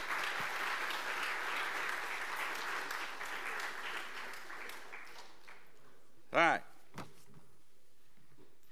Certainly do appreciate your attention. Real quick before I bring up Chaplain Luke, is we're extremely lucky here at Georgia Military College. And I don't even know when you guys go and talk to Reverend Luke. His office is right down in here on the other side of the cafeteria. I know for a fact he's helped some of you all out. We are fortunate that he can be a sounding board for you. You need to know where his office is. You see him down there whenever we're working out and all that kind of stuff. But you guys are so fortunate that you have somebody on this campus, to be able to go to when you're in a time of need. So make sure you guys are going in there and seeing Reverend Luke if you need to. It's a great resource, okay? And I'm going to let him introduce Coach Lynch. But I'd like to say something real quick about Coach Lynch. Knew his cousin before knew him. All right, we recruited his cousin, T.J. Lynch. He's from Hepzibah as well. Came in here, I think it was 08, 09, I think we thought. Came in here, man, another great story. Came in here, played defensive end for us, went to Western Michigan and started. Now he's a college coach and making a great impact in young men's lives. Didn't know who Brandon Lynch was. And then he was at University of Northern Iowa. We made the connection. He was in here recruiting. And that's kind of where we were able to start a relationship. Then he went to East Carolina. All right. Really kind of lost track in the coaching profession. You do sometimes. And, you know, I was going through all the NFL staff, seeing if we knew somebody, came to the Cleveland Browns, didn't even put a connection together. You know, and the whole time, Reverend Luke's like, hey, I talked to Brandon Lynch. Like, I was like, okay, like, great, all right, good. You know, that's awesome. And then it finally clicked, and I was like, hey, you know, we're needing somebody else to come here and speak to our men. And he said he's going to be here this weekend. He's down here visiting his family. Really want to appreciate his mom and dad being here today as well. But the reason Coach Lynch is here is because of the Reverend Luke and the connection he was able to make. So I went down there and I looked up on the computer, who in the hell is this Brandon Lynch? You know, so I pull him up. I said, oh my God, Brandon Lynch.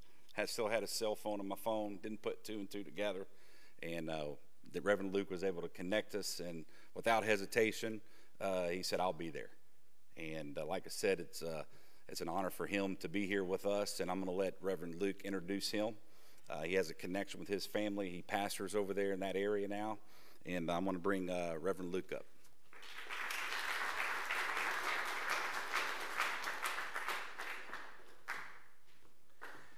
Amen.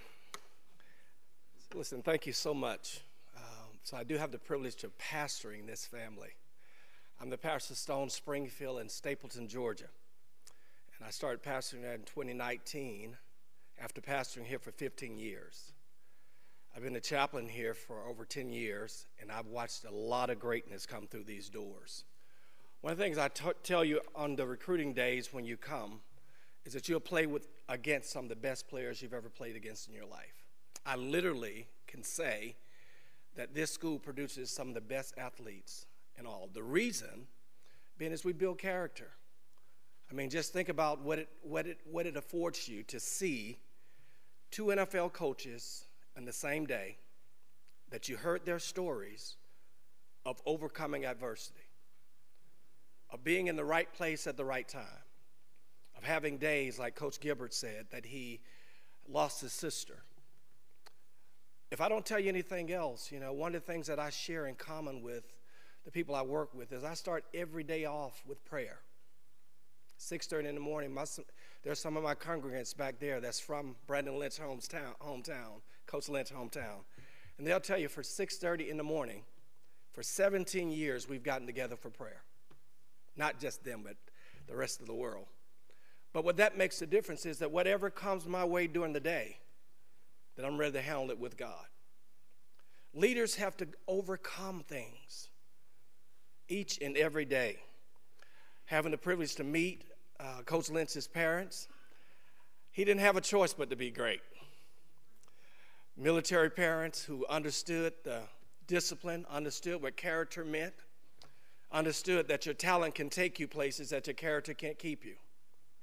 Understood that if you were going to be great, you were going to be available.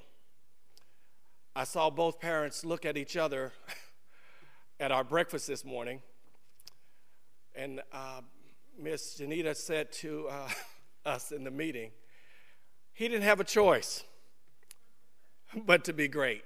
He was not going to be just an athlete. He was going to be great. Sometimes we don't understand that leaders are molded in the minds of their parents long before we know we're great leaders. I thank God for having that experience, but also for you, Coach Lynch, that you accepted the call. Accepting the call sometimes means just being humble enough to say, if someone else needs me to show them the path to go through that muddy road, as Coach described, that was very country, that took me way back. But it also reminded me of the discipline it takes to be an NFL coach. Before getting to this room, I had the privilege of talking with Coach Gilbert on a very personal level. Had never met him in my life, but he's a person of faith. And I can tell you right now, don't miss the opportunity to learn what they know to get what you need. It's my privilege and my pleasure to introduce my friend, my new friend and founded brother, Coach Brandon Lynch. God bless you.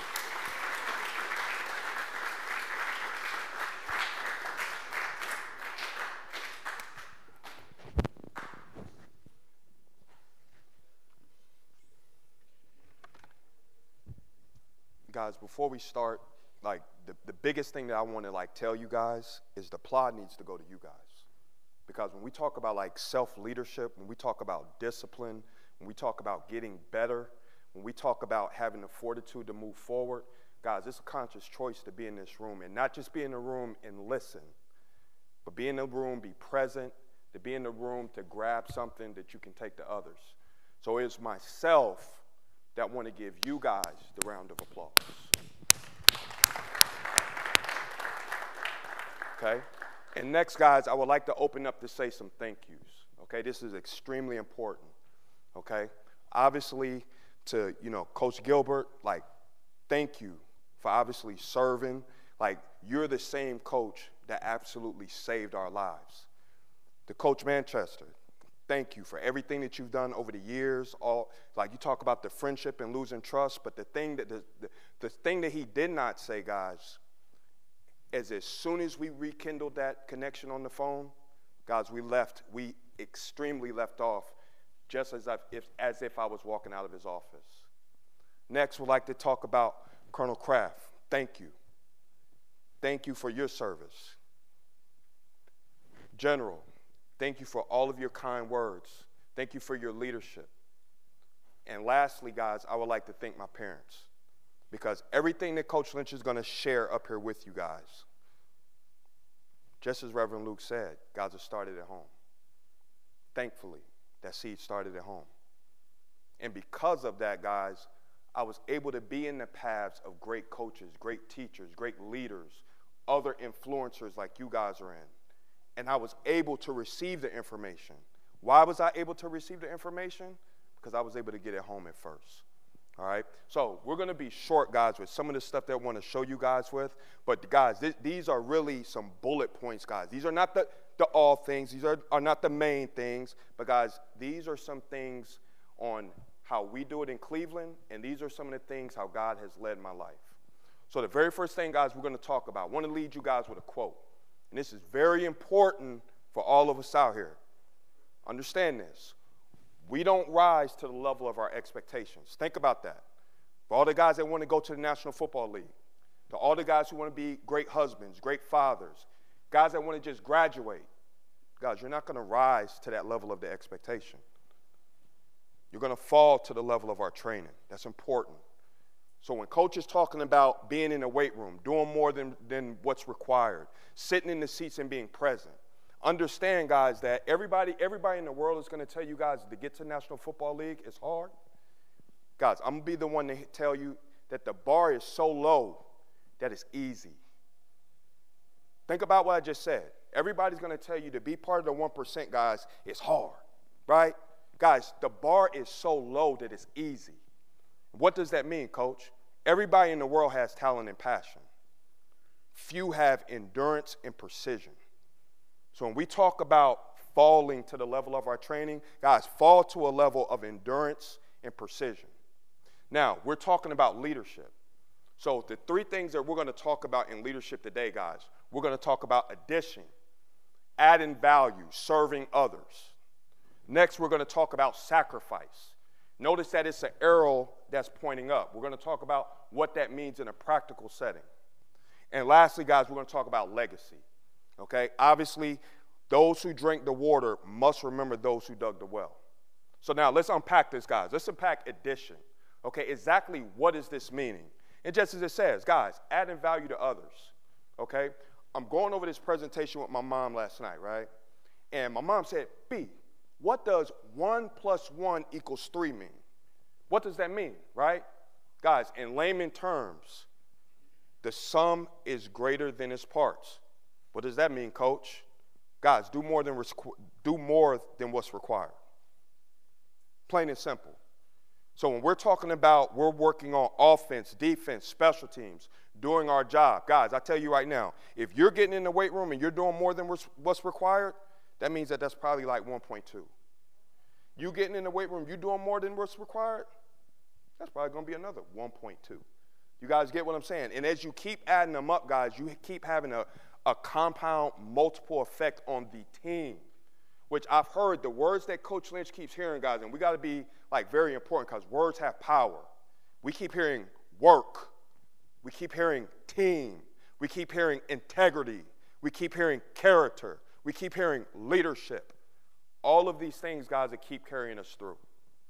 Next, fellas, let's unpack sacrifice, okay? And why it's important that you see a bow and arrow going up, okay? And just as it says, guys, give up to go up. Give up to go up, okay? This is the law of retraction. Give up to go up, meaning that, guys, just like a bow and arrow or a slingshot, right? You guys are familiar with the tools I'm referring to? Yes? Okay, so if you pull back the bow and arrow just a little bit, what is it? It shoot the arrow just a little bit, right? But think about like where some of us have to go, places that we've been. So when it says you have to give up to go up, guys, a lot of times, guys, you got to keep giving up. You got to keep giving up yourself. You got to keep sacrificing. You got to keep coming early. You got to keep persevering. You got to keep having integrity. You got to keep working on your character. You got to keep doing the hard things, because the coolest thing about hard, everything that we want is on the other side of it. I'm going to repeat that to you. The coolest thing about hard is everything we want is on the other side of it. Next, guys, let's go ahead and unpack legacy. This for Coach Lynch, guys, is 1,000% the very most important thing. This is why Coach Lynch does it. This is why Coach Lynch does it, okay? And plainly put, guys, and I'm going to read this to you so we understand. Lasting value is measured by succession. Notice that it's handing off a baton, meaning that the deals that you're doing right now, the traits that you are developing, the habits that you're forming, how you're treating women, what you're doing with your work, guys, you are creating a trend. And just like the coach said, guys, you are creating a rut. So right now, I had a conversation with a young guy in the bathroom about things that he can be doing better. And how does this apply? Guys, right now, you're either adding, subtracting value from yourself. So yeah, it's easier to say, well, you know what, it's hard. I don't want to do it right now, right? Because right now, selfishly, we're thinking about ourselves. How can I impact myself? But as you guys keep being blessed to live, like my grandmother said, if you keep living, you'll know. All right? As we keep living, as we keep learning, guys, all of our impacts are going to affect your family. Okay, some say, you know what, I don't want to be a parent. You're going to affect your peer. Okay, some say, well, you know what, I'm just a loner. Well, guys, at some point, there's going to be some interaction with somebody that you love. Mom, dad, another sibling, aunt, grandmother, grandfather, that will be affected. So again, adding value, guys, and just as it says here, it's measured by succession. Now, it's a famous quote, guys. Notice that it's a well. Because just as if we were having our hands, guys, right? Like, guys, a closed fist, they say a closed fist or a closed mouth don't get fed. No differently than a closed hand, guys. A closed hand can't receive anything. Well, guys, check this out. Get this picture in your mind of having a cup full. That's a fine in the NFL. But check this out. Have your hand full. Because right now, if you're drinking water out of a well, guys, the bigger you put your hand, the more water that you can drink. But it's important that those who drank the water, the guys that are in these seats right now, you got to remember those who dug the well. Whether that's a parent, whether that's a grandparent, whether that's a pastor, whether that's a coach, whether that's a significant other, whoever that is. Now, next, guys, we talk about the leadership pathway. This is our process in Cleveland as a teacher on how we develop our guys sitting in the seats. Very first thing, guys, it starts with leadership. Guys, this is not cliche-ish. This is the very first meeting of OTAs.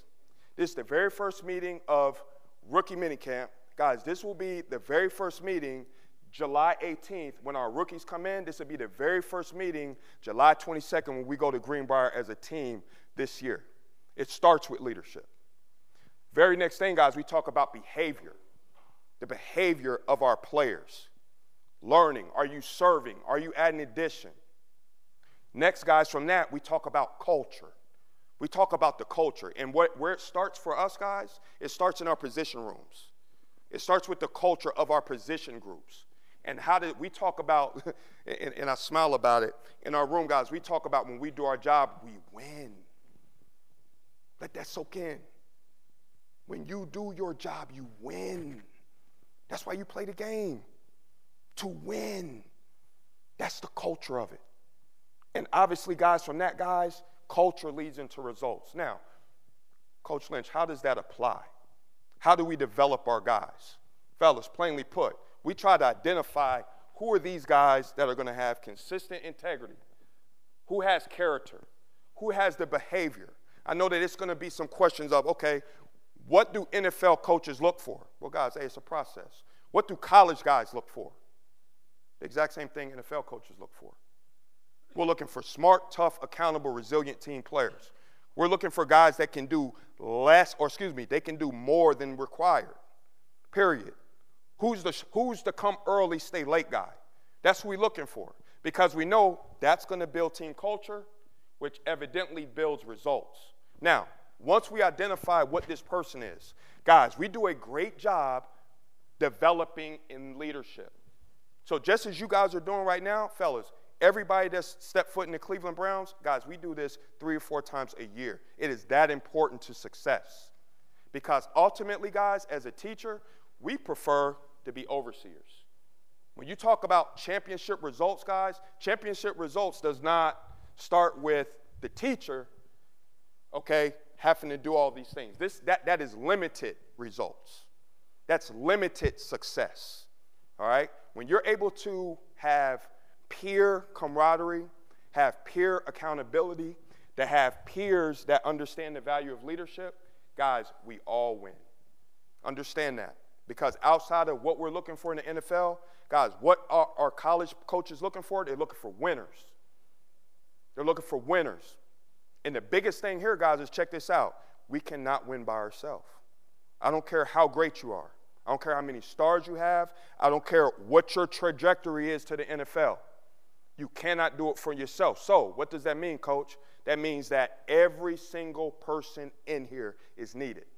From the starter, that will be the very next person that Coach Gilbert and I are interviewing at the Combine in Indy, to the young guy, fellas, that you're giving a fantastic scout team look to make sure that we can be successful. Everybody has a role.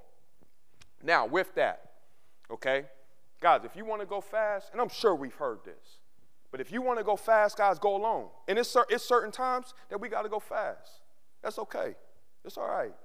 It's times that's required. But for what you guys are trying to do, because where you're at in life right now, if you're trying to go far, far beyond your expectations, far beyond hard, you got to go together. You got to go together. And not just with your peer group, with the other leaders, with your other resources, taking advantage of it. And obviously, guys, let's get the character. Start. What are you looking for in an NFL player, Coach? Start. Very first thing that we're writing at the Combine, he is a start player. What does that mean?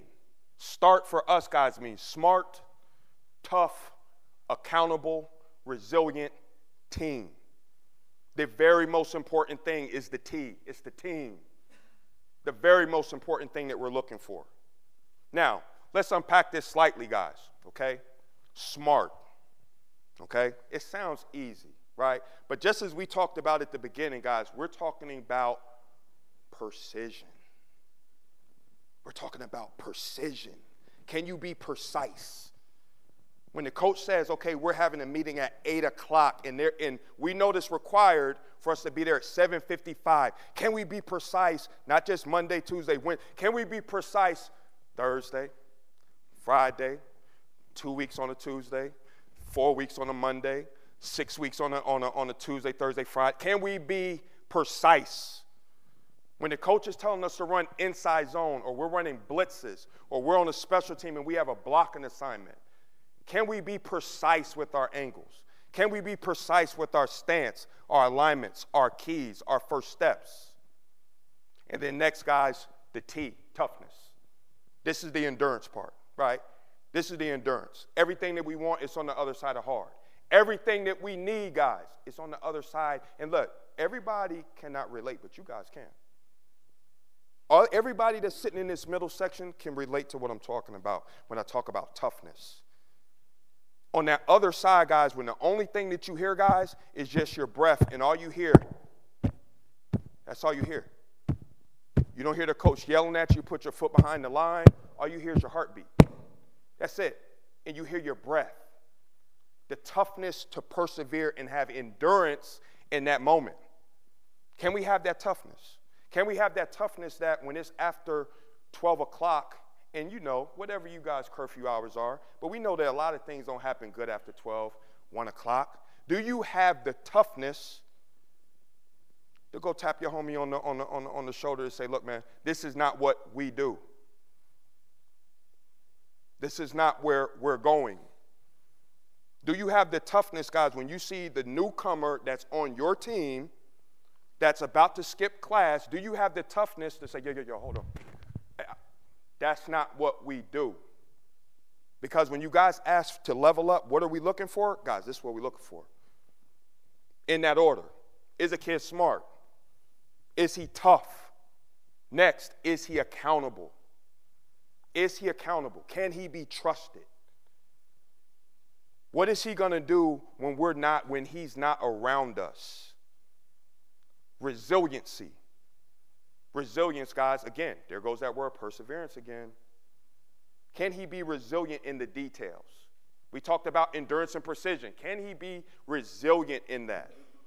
Can somebody tell him no and again, keep trying and be resilient?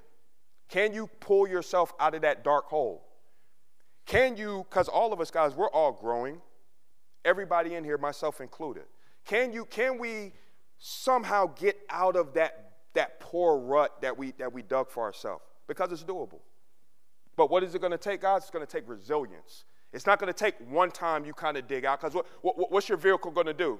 You're going to swerve for a second, boom, you're going to get right back in the rut.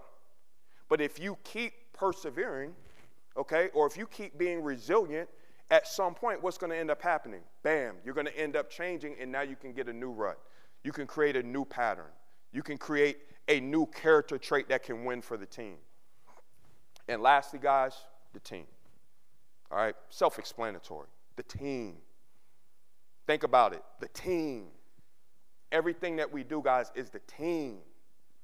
The only rules, guys, that we have in Cleveland, fellas, like literally, take care of the team. Straight like that. That's the rule. Take care of the team. Respect the team. That's it. The team. And if you can do all of these things, if you are a smart, tough, accountable, resilient team player, guys, there is a market for you to go to college. There are other leaders that want to willingly develop you. And then when you get to that aspect, guys, there's a market for this to be living for you. And I'm going to tell you guys, look, playing in the National Football League, guys, that's not everything. That's not everything. Like, understanding that. That's not it. But being somebody that can be counted on. Being somebody that if Coach was to call Coach Manchester for an internship to say, yo, you know what? This is a young guy that deserves an opportunity. Guys, these are the young guys that get them. Now, as a summary, guys, okay? Guys, the thing that we talked about as far as leadership with addition, okay? Guys, add value in others. Not to others, in others. It's a difference. In others. Serve them wholeheartedly. And then 1 + 1 = 3. Guys, do more than what's required. The next thing that we talked about, guys, is sacrifice. Okay? Guys, give up to go up. Okay? Understand that. Give up to go up. Harness our pride and our egos, guys. And again, just as it talked about here, the law of retraction. Guys, keep pulling each other back. Keep stretching each other so that we can move further. And then lastly, guys, as we talked about here, legacy. Guys, are we willing to leave a lasting value, guys? Are we willing to take the time out to identify people that we can serve? Because I tell you what, it's a bunch of people that you guys know, siblings, maybe some other people in the community. Guys, it's a lot of people that are looking up to you guys' actions. The ones that you know, but let me tell you who Coach Lynch was. Coach Lynch was the young guy that was kind of sitting off in the corner, that I listened to all of this stuff, but I wanted to see. I wanted to see what somebody who could persevere looked like. I wanted to see what real toughness looked like. Coach Lynch was the one that I gravitated. I wanted to see what treating a woman with respect, what does that look like? And again, you guys have that same power every single day. Every single day. So as you guys are developing yourselves, guys, keep this in mind. And then, guys, just some resources for you guys, okay? Because when you think about this, fellas, this is where a lot of this stuff came from. Think about what I'm saying. Because it first started with my parents. Then it led to my aunts. Then it led to my uncles. Then, guys, it started verifying in some of these books. So for the readers, guys, these are great resources, guys. When we talk about team development, these are great resources for you. And again, character with the start, guys. Smart, tough, accountable, resilient team. Some resources for you guys on this, guys. Okay, the 15 inevitable laws of growth, guys. The guys that want to keep leveling up in college, guys, I'm going to tell you, if you don't have good study habits at this moment right here, guys, it's going to be really hard. And Coach Gilbert can tell you that as well. Guys, it's going to be very hard when you hit the next level because you are a student first. Even when you get to the NFL, because we hear student athlete in college, right? But then when you get to the NFL, you hear professional athlete. But understand that a professional athlete is a student first. That's why, what do you look for in professional athletes, Coach? Smarts. And lastly, guys, who moved my cheese? Okay, this is a fun one. This is one where every one of us, guys, is three mice in the story. All of us, every leader in this room, have been one of them. So I encourage you guys, fellas, to take a look at some of these. Okay, and obviously, we'll have questions and answers later. Guys, I want to go ahead and give this to you guys because you guys will hear a lot of people talk about service, okay? And I'm not sure if you guys can have your phones out and things like that. Guys, you guys can take a picture if you would like. If not, you can give that from Coach. Okay? Guys, take a picture of it. Guys, if there is anything, ever, anything that Coach Lynch could do to serve you guys, you let me know. Thank you.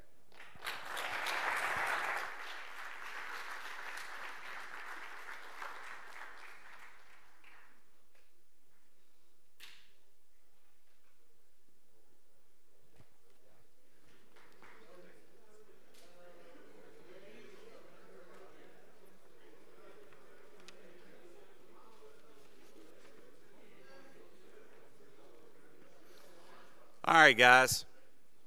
I promise you we're almost done. Okay? I'm pumped up though.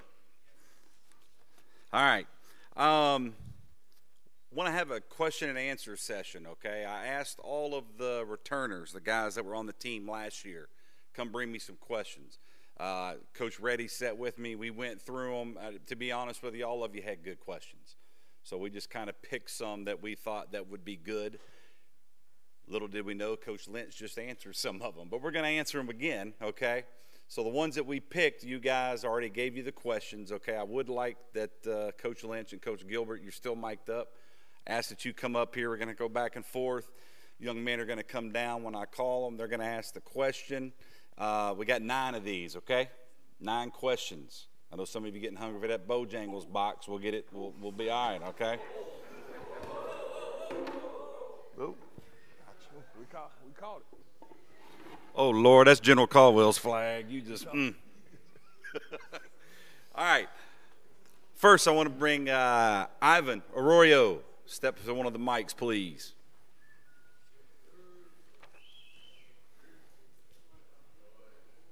Speak loud. How's it going, coaches? My name's Ivan Arroyo. I'm from Hepzibah, Georgia. I'm a fullback here at GMC, and I'm a returner. I'm a sophomore. My question is for Coach Gilbert. My question is, what skills and knowledge do you believe are the most important for a person who wants to be a successful athlete? Almost like you answered. But, hey, smart, tough, be accountable. I always say keep God first because it's going to be some tough days. And I don't like to say tough. It is tough, it's going to be some challenging days that, you know, if you're not grounded, you know, and you don't take from what your parents brought from you, you know, from home, you're going to have to get on your knees and ask God for some help. So that's what I say. Thank you. You're welcome. All right, when I call you up, you come speak and ask the question, then you can go back and sit down, okay? Tyrell Gibson.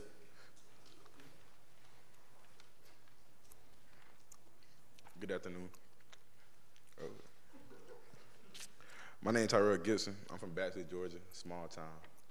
I'm a defensive back, red shirt sophomore. My question is for Coach Lynch. What do you and other NFL coaches look for in a defensive back at the NFL Combine? Oh, great question, man. You know, the very first thing, we're looking for, like, smart, tough, accountable, resilient team players. The next thing that I'll tell you, like, from a defensive back, like, from a trait pool, we look for guys that can play press man. That's the very first thing we're going to do. Like, when we ask the guys as a corner, like, why are we here? Man, we're here to kick people's butt. You get what I'm saying? So playing press man is important. Then speed, length, ball skills. Great question, man. All right. Next up, we got you know, and I think you know, we changed the format since you guys have been here. You know, now we aren't in the military and the cadet corps. However, we work hand in hand really well with Colonel Pitt. Y'all met him at lunch, and Colonel Ramirez and them. And any young man that wants to come in here and be in the cadet corps for another reason, we're still going to leave our doors open for them. And we got two young men here, Kamani, but John is one of our state service cadets, so he's serving. He's serving our country, serving Georgia, and we're really proud of him. He's persevered and had a hell of a spring. But Jonathan, come on up, ask your question.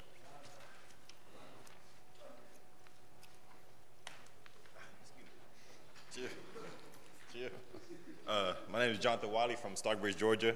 I play linebacker, and I'm a redshirt freshman. I want to know, how do you manage the different personalities? Coach Gilbert. How do you manage the different personalities and egos on the team? Oh, wow, that's a really great question. All right, so I was blessed this year. Is my first year as a position coach. I had a great room. 4-year Lulcon has led the league in tackles the last 2 years, real humble. He's 5th round pick. So for him, for one, he's a Yale guy, very intelligent. So for him, he was always wanting to prove guys wrong, that he belonged. So for one, he hated Georgia because he met some Georgia fans and they said he would have never played at Georgia. I told him different, but he still keeps that. So then we got Devin Lloyd, who was our 1st round pick from Utah.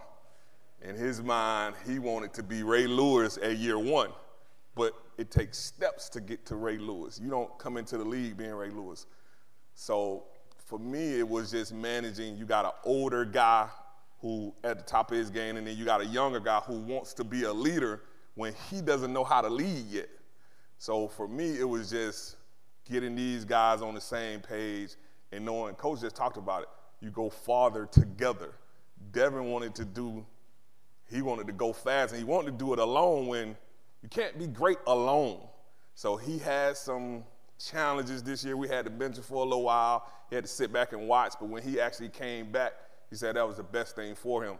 And when he's come back this year with a great mentality for OTAs, and we're expecting big things. So I think for one, you just be honest with your guys. Be honest and open about where they are and how you see them, and you give them respect. I think that'd be great with that.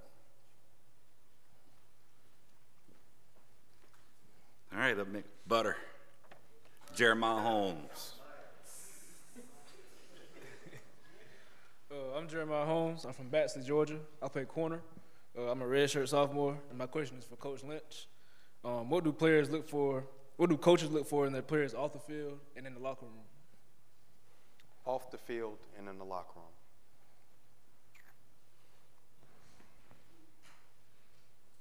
Accountability. Accountability, and then that T, like team player. You know, because again, we talk about discipline being 90% of anticipation. So while we're at home with our families and things like that, if there's a guy that we know is doing the correct things, you know that you can spend time on other areas of importance for yourself. And if you know that a guy is always keeping the team first, then again, you know he's going to be a come early, stay late guy. And at the end of the day, you know that he's going to be a true professional. And as a teacher, like, I always say, what do teachers want to do? They want to teach. So when you have students, I describe our guys as edge-of-the-seat learners, right? So if you are an edge-of-the-seat learner, if you're accountable off the field, the team is important to you, we know what the rewards look like for us all. Great question, man.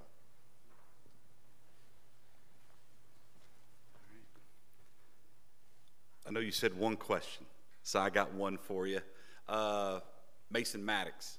We had several military ones, but Mason, come on up and ask you a question.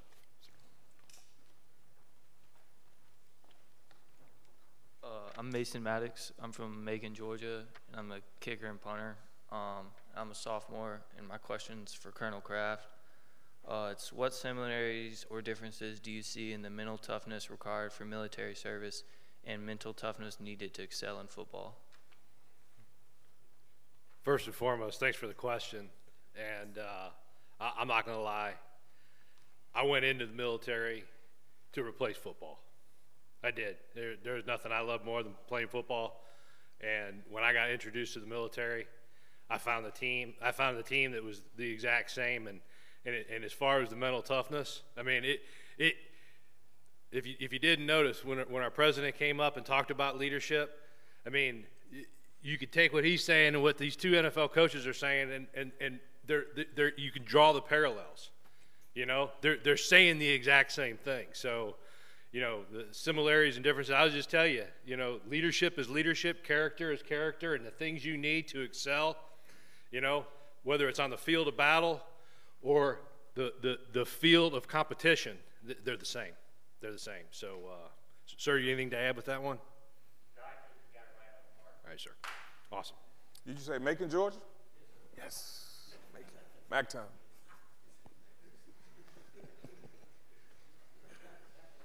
All right, Derek Prince.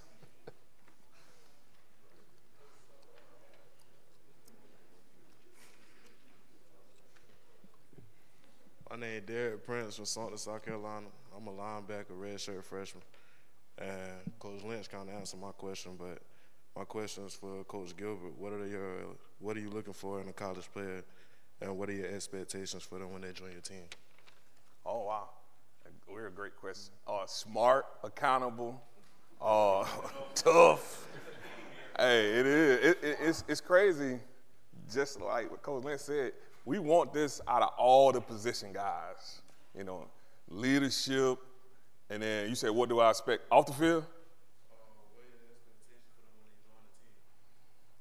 Be accountable, and I talk to my guys about being early and on time, not being on any list, and I always say be on time. Another thing, and Coach is gonna laugh about this, when we're in practice, stay away from the quarterback.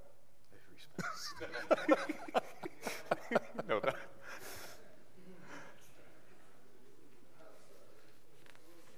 I know some of them, the questions have been redundant, but we are hammering home a theme, and it obviously plays hand in hand with everything. Kavion Pollard.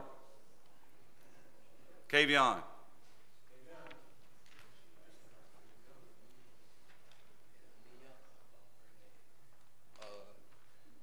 My name is Kavion Pollard. I'm from Moultrie, Georgia. I play tight end and H-back. I'm a sophomore. And my question is for Coach Lynch. It is, how do coaches bring their guys together, and the new guys will, in your case, would be the rookies? Say that again. How do coaches bring their guys together, like the new guys and the vets, such as you guys, like the rookies and stuff? How do you bring them together? It's a fantastic question, man. You know what? First, vetting and getting the right people in the seats. I think that, when you go to college, when you go to the NFL, like, you guys are chosen. So, like, doing a very good job in the process of seeing, who is a start-type player, right? Because winners want to win. And collectively, like, birds of a feather flock together. So identifying, like, guys who are very similar in that fashion, like, really, really help. But then when they get there, like, really just having a genuine relationship. Like realizing that like we're all there for the same reason. And the same reason is to win the AFC North and then win the championship. Like period. Everything that's on both ends of that, guys, it doesn't matter. You know, and really just keeping the main thing the main thing. A good question, though. It really applies to us because we got 52 returners and we got about 62 new guys here. So we got to come together quick. We got to be on the same page, and we're working on that. Nick Cribbs.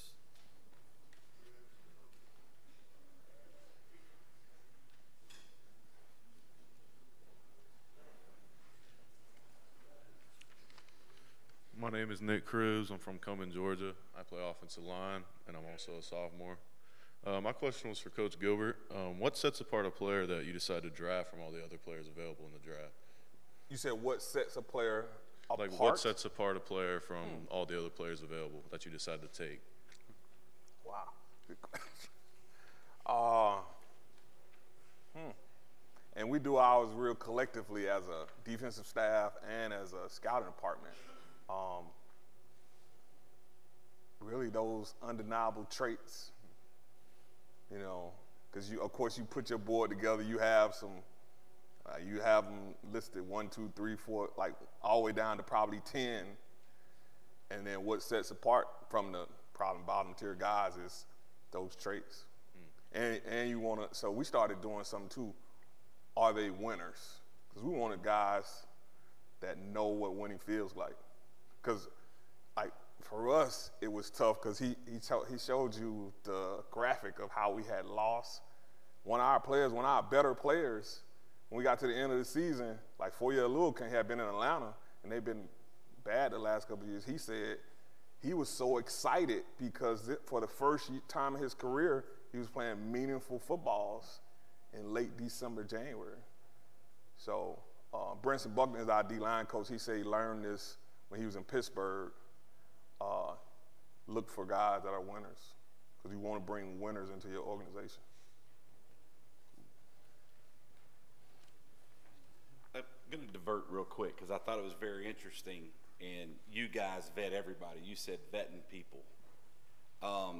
Obviously, everybody's about second chances. Young men are going to screw up. I thought it was very interesting with Byron Young. We actually had a holiday and we weren't here, and I get a phone call because the gentleman was snooping around and he ran into Colonel Ramirez, who y'all met today, and he was able to speak on behalf of Byron, but they had sent a private investigator with the team to come check him out and vet him. You know, I mean, how important, I mean, we know him making important decisions and everything, but I mean, just the gravity of how important is it, like you can't screw up.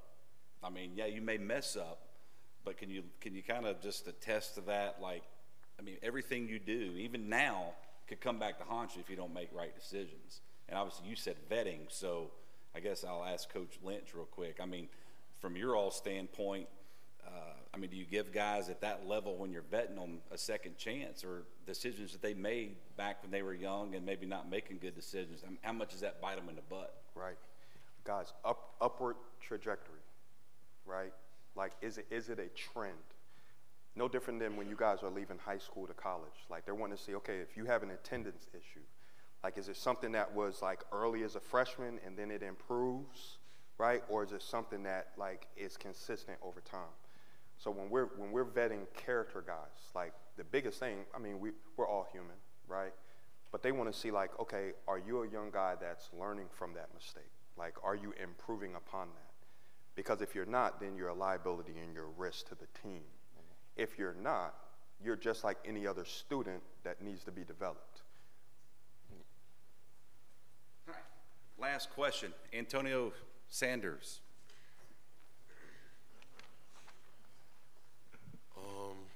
My name is Antonio Sanders. I'm from Hawkinsville, Georgia. I play offensive line. I'm a sophomore. And my question is to Coach Lynch. What do you do to motivate your players when they're going through a tough time? Great question.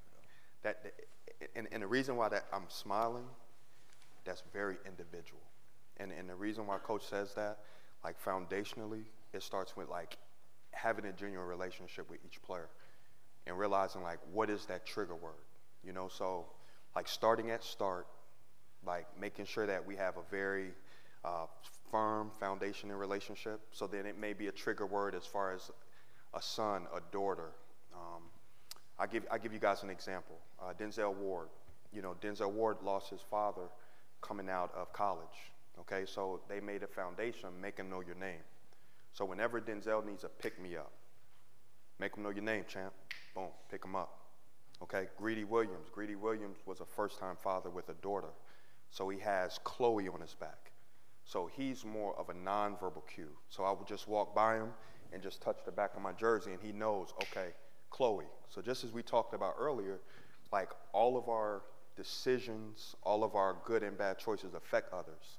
So for those two players, or the players like you're talking about in tough times, like, if you can identify, okay, you can either make a good decision, oh, it's going to help Chloe.